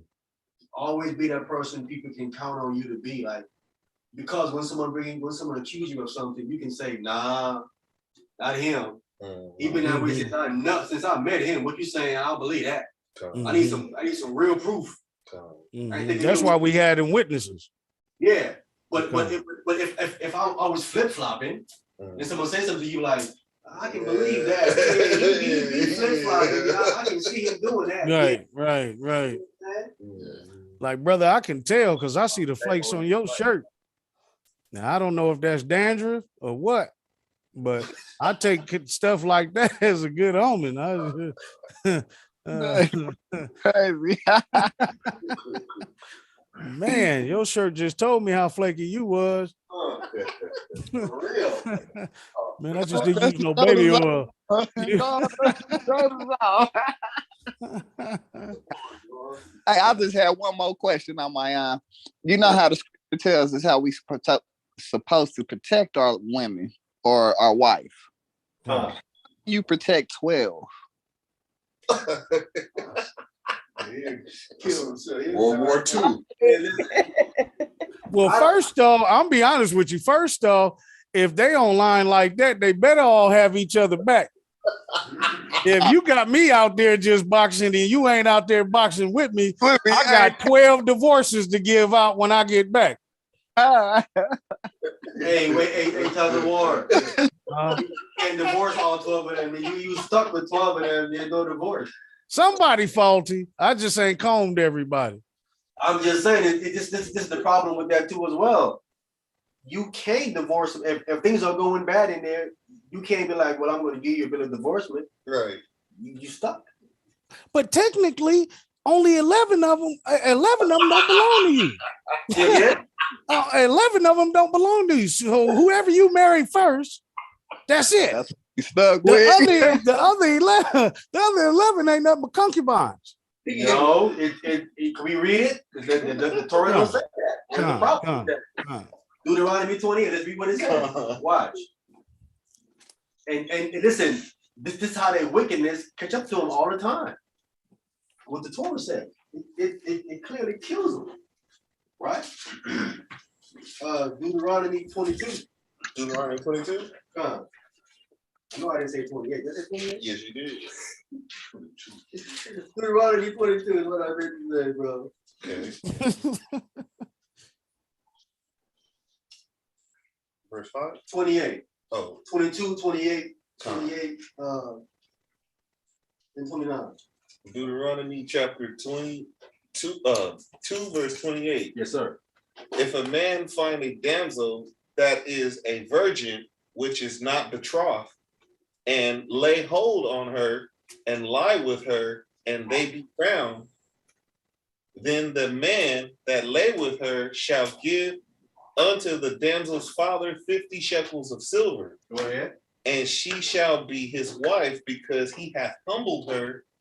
He may not put her away all of his life, all of his days. Wow. He humbled her because he slept with her. He cannot put her away all his days. Wow. Permanent. Stuck with her. 12. He's stuck with him. Man, he gonna by the time he 50, he gonna have because he humbled her. He can never divorce her now. Wow. All his days. So if she's loud, if she's yelling, if she's unclean, if she whatever, all them other clause in there that we talk about can get rid of her, can't do it. Hey, if he was miserable before, Wow. You a cold piece of work on my young. Especially if she knows you can't divorce her, oh, you're finished. Oh, you're done. You're done. Welcome to the jungle. Welcome to the jungle. You're done. She's like, according to this Bible, you can't divorce me. Welcome you gotta put up with it. Oh, she's gonna go, and you know she's gonna go there. Wow. I want to give you none. Oh, they done. Oh, They trap their own self. Jungle. Welcome to the jungle. We got what you need. You want 12? You got 12. Got it. Oh, my goodness. Talk to the lawyer. I feel like, God. What did I get myself into? You got it now. What does verse 30, the second portion, what does that mean? 30. Deuteronomy 22. You're gonna read it right quick. Okay. Where we at? Verse 30? Verse 30. A man shall not take his father's wife, nor discover his father's skirt. What does that mean? Oh, you cannot marry your father's wife. Listen, that doesn't have to be your mother.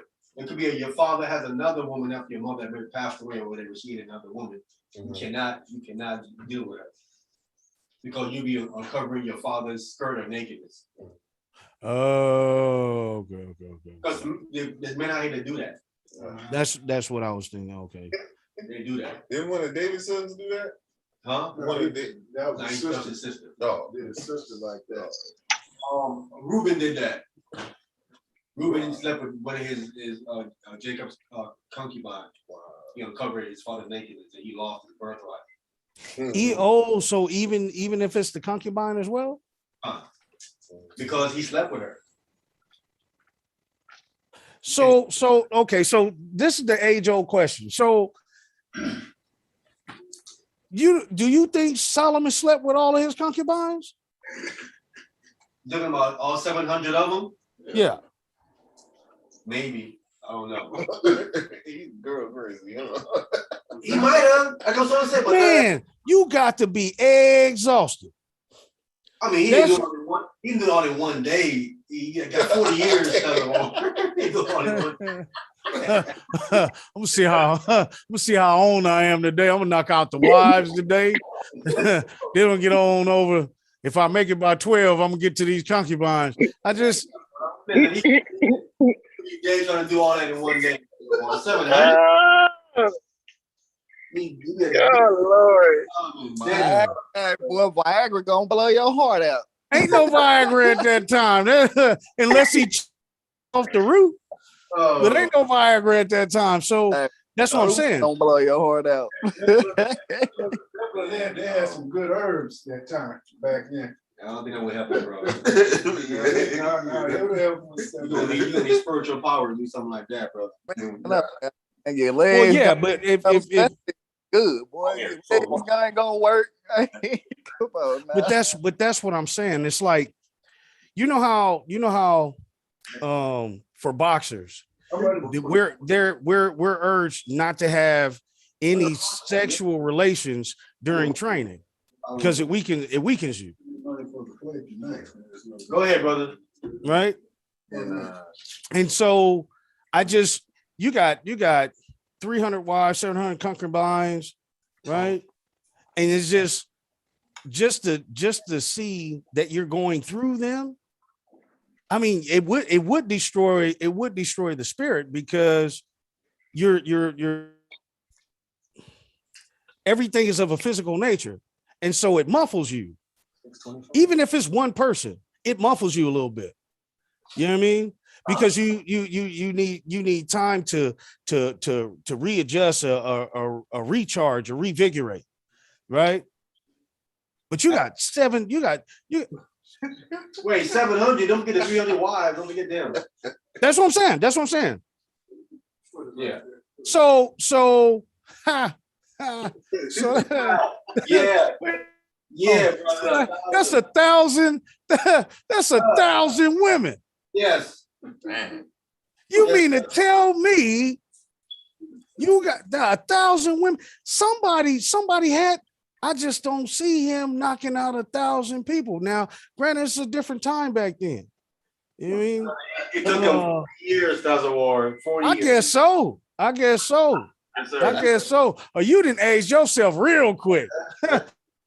Man, you're only 27. Why you walking around like that? Man, I'm just drained. I'm just tired. You can't conquer nothing because you sleepy. I mean, how you gonna judge a whole kingdom with all that going on, bro? You can't. You need help. Like the guy say, if you had 1,000 women in there, you had 999 with you. You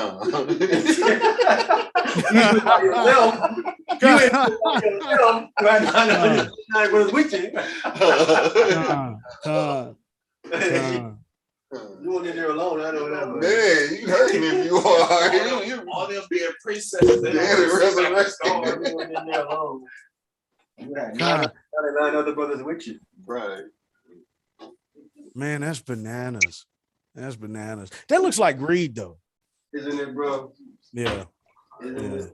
That just goes to show you, if you have that liberty to do something like that, you would actually do something like that. And it actually hurt you in the long run. Especially if you thought you wouldn't get scrutinized over it. All right, with that, I want to thank everybody for coming on. As I say, good lesson. Feed your spirit, feed your spirit, stay prayed up. God. Leave your house without praying to what's going on out in the streets, in this world. Stay real, stay genuine. Any problem that you have, take it to your spiritual father. And Hamashiach Yahushua name. Don't forget the spiritual father. Sometimes people forget you got a spiritual father. Other than they earthly, if they have an earthly father. So we do some closing comments from the brothers and brother and sister. Matter of fact, let's start off with the sister, Abaya. All praises, all honor and glory. Great lesson. I'm glad to be here. Thank you again, brothers. And new knowledge, new food. Thank you. Welcome, sister, and thank you for coming on. Yeah, for sure. Y'all be blessed. Y'all keep safe out there for sure. Praying. All right. Emmanuel. All praise to the Most High, Shabbat Shalom, family, Israel, to the brothers, to the sisters. I appreciate you guys giving me a phone call today, waking me up so I can get on here and for my Shabbat lesson. Boy, this was a good one, another classic down in history. Man, I hope all y'all stay safe, man. Stay holy, stay humble, stay real and genuine, as I would say. You know what I'm saying? Don't be no flip-flop, straddling the fence or nothing. And man, everybody just stay peaceful, man. Barak thought of y'all. Don't forget the bar debate tomorrow he got going on at 5 Con, I'll be there. Support the debate. Jason? I'm here. I would like to say thank God for giving me another day so I can wake up and be a part of His holiness. Today lesson was another good one, really, really good, because that's what I'll be on right now. I'm trying to figure out like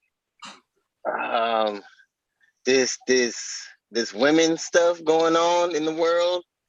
Because right now, for me in my life, I have a lot of women that I feel that the Lord is bringing my way, but not in the physical sense, in more of the spiritual sense, of the business sense, of helping me to prosper sense.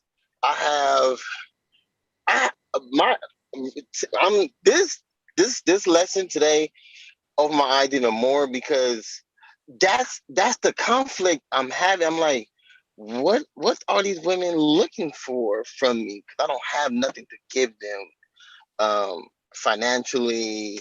I don't have nothing to give them anything. And the only thing I have, I say to myself, is physical. But then I'm blocking that with listening to my verses, watching my videos. They ask me, what are you listening to right now? Oh, I'm at church right now. I'm listening to the Bible. I'm trying to focus. I'm trying to get to my business plan. I'm trying to focus on everything that God is telling me to do. That's what I'm doing. And then what's the crazy part is, and I don't want to say crazy. I want to say God is sending me people to help me, because I want to get my transportation business started. And I keep praying to God, like, show me what do I need to do? What's my next step? What's my next move? And unfortunately, it's women who are helping me more than men. Like, I have a lady just now told me about her transportation business. She's like, I have a box truck and I'll sell it to you if you want it. And the price she's giving me, it's have to be from God, because the price is so low. She's like, yeah, do give me 10,000, I'll sell you the box truck. A 26-foot box truck, you're gonna sell it to me for 10,000? Are you sure you're not 40 or 50, or you want more? Like, no, I just want to help you. That's the exact words that I'm getting from these women. I just want to help you. And every time I'm asking God for help, women are coming to help me. So that's why I brung up what I brung up. Like, I'm like, if women are not here for the physical part, they're really here. God brought them here to help you, literally help you with your plan. If you have a plan, I will send people to help you. And that's why this lesson is really, really deep for me, because I'm like, okay. take the help, Jason, because you don't have to give them nothing physical. If they're here to help you, they will generally help you with your plan because God is sending them to help me and nothing else. So I'm like, oh man, I need help because I'm tired of working for somebody else. I feel like if I could succeed, I could help more people to succeed, and I could literally tell them how did I got here, and it's through God. God, pick God first, and you will have no problem to succeed in any way possible. Because, like I said, since this, everything been on the up and up, and it's just getting better every single day since I've been in the Bible. So all praise goes to God, and I keep praying, keep telling people, God helps people. He helps you. If you put him first, you have nothing else to worry about. Literally, I don't worry about nothing else. I don't. I put him first, and everything just falls into place. So I'm telling you, I'm looking forward for every Saturday so I could be in the Lord more and more and more and more. So thank you for bringing me on. Thank you for making me be a part of it. Thanks for all the people in the group that's just giving me different views to look at things. I'm just so grateful and so blessed. Thank you. So I'm good. All right, thank you, brother, for coming on. Definitely, and we appreciate you coming on. Your testimony, powerful. Again, you know what I'm saying? Come on. You know what I'm saying? One more thing. So one more thing. I prayed in the beginning of the year. I said, God, I need to go to Belize by June. I need to get there by June. My sister bought me a plane ticket to go to Belize in June. What? No, and I didn't tell Jennifer. I want to go to Belize. Oh, I'm telling you, I didn't even tell Jennifer. Jennifer said, Jason, I'm buying you a ticket to go to Belize in June with me, Floyd, Sergio. Yes.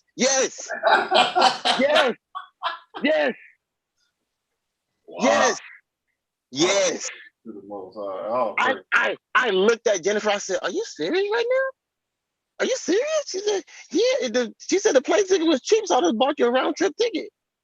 I said, "Don't play right now. Don't play with me right now." So once she told me that, I said, I have to tell you this, Jennifer. I pray to go to Belize in June. Wow. She said, well, I guess you answered me. Guess you prayed for answer. Oh, I'm like, are you serious right now? She's like, yeah, we're going for 2 weeks. 2 weeks. Wow. June 24th to July 9th. All praises. Y'all about to shimmy out shot around the thigh. I'm telling you, Gilbert. I'm telling you. Things when the stuff I'm telling you with the car. I'm telling you, no fluid in the car. No lie, no fluid. Floyd checked it himself. He said, Jason, there's no fluid in the car. I don't know how you driving the car. I said, I don't know either. I don't even say. All I do is pray in the morning. That's it. Pray in the morning. God, you got it. I'm following your lead. So, I do have a question. I do have a question too. Can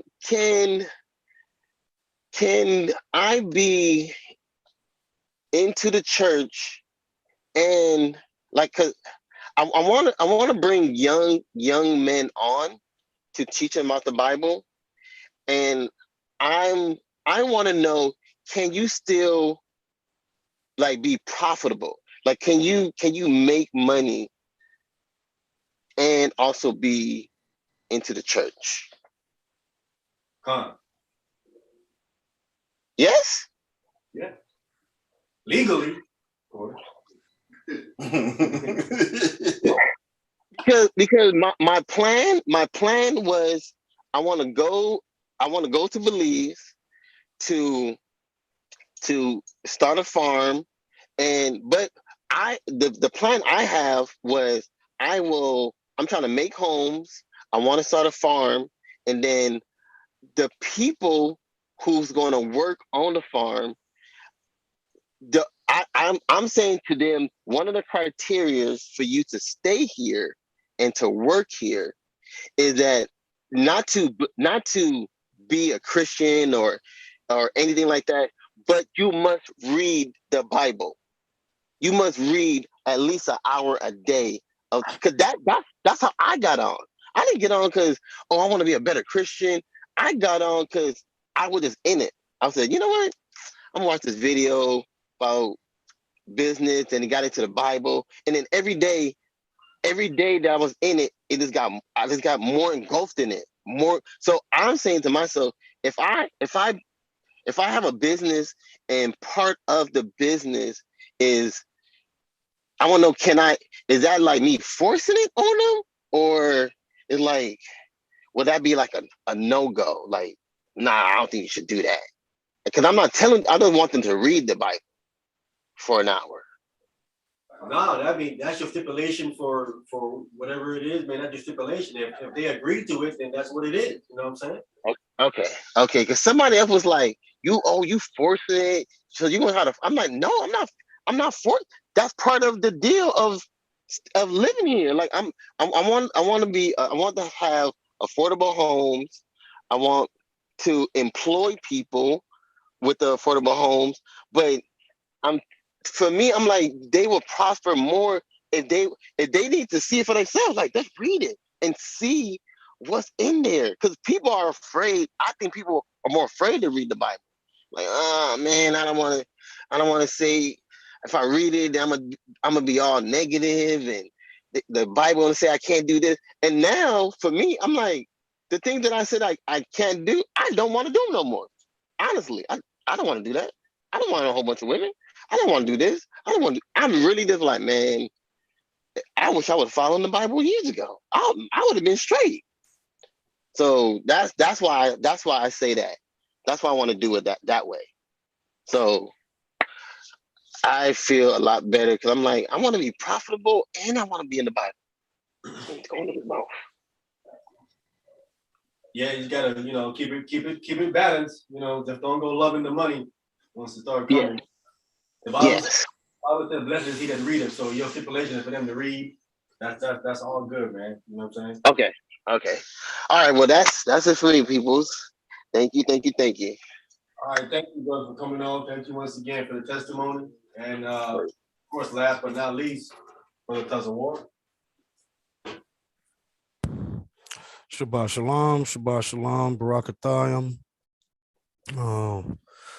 kahalayim, to Yahweh, B'Hashem Shalom Mashiach Yahweh Shai, for allowing all of us to assemble. Wonderful lesson today. Lot of viewpoints, lot of areas covered. Once again, Amayan, blessings to the Most High for you, for your obedience, allowing such a gift to be endowed and promoting what you're instructed to do, what we're instructed to do as leaders and disciples.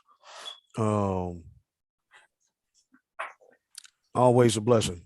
I got a lot out of this one, and I really do appreciate every time we have the chance and the opportunity to link up as a family.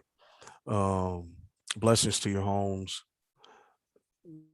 your children, the mothers of your children, your doorways, windows. May they always be guarded, shielded, and protected.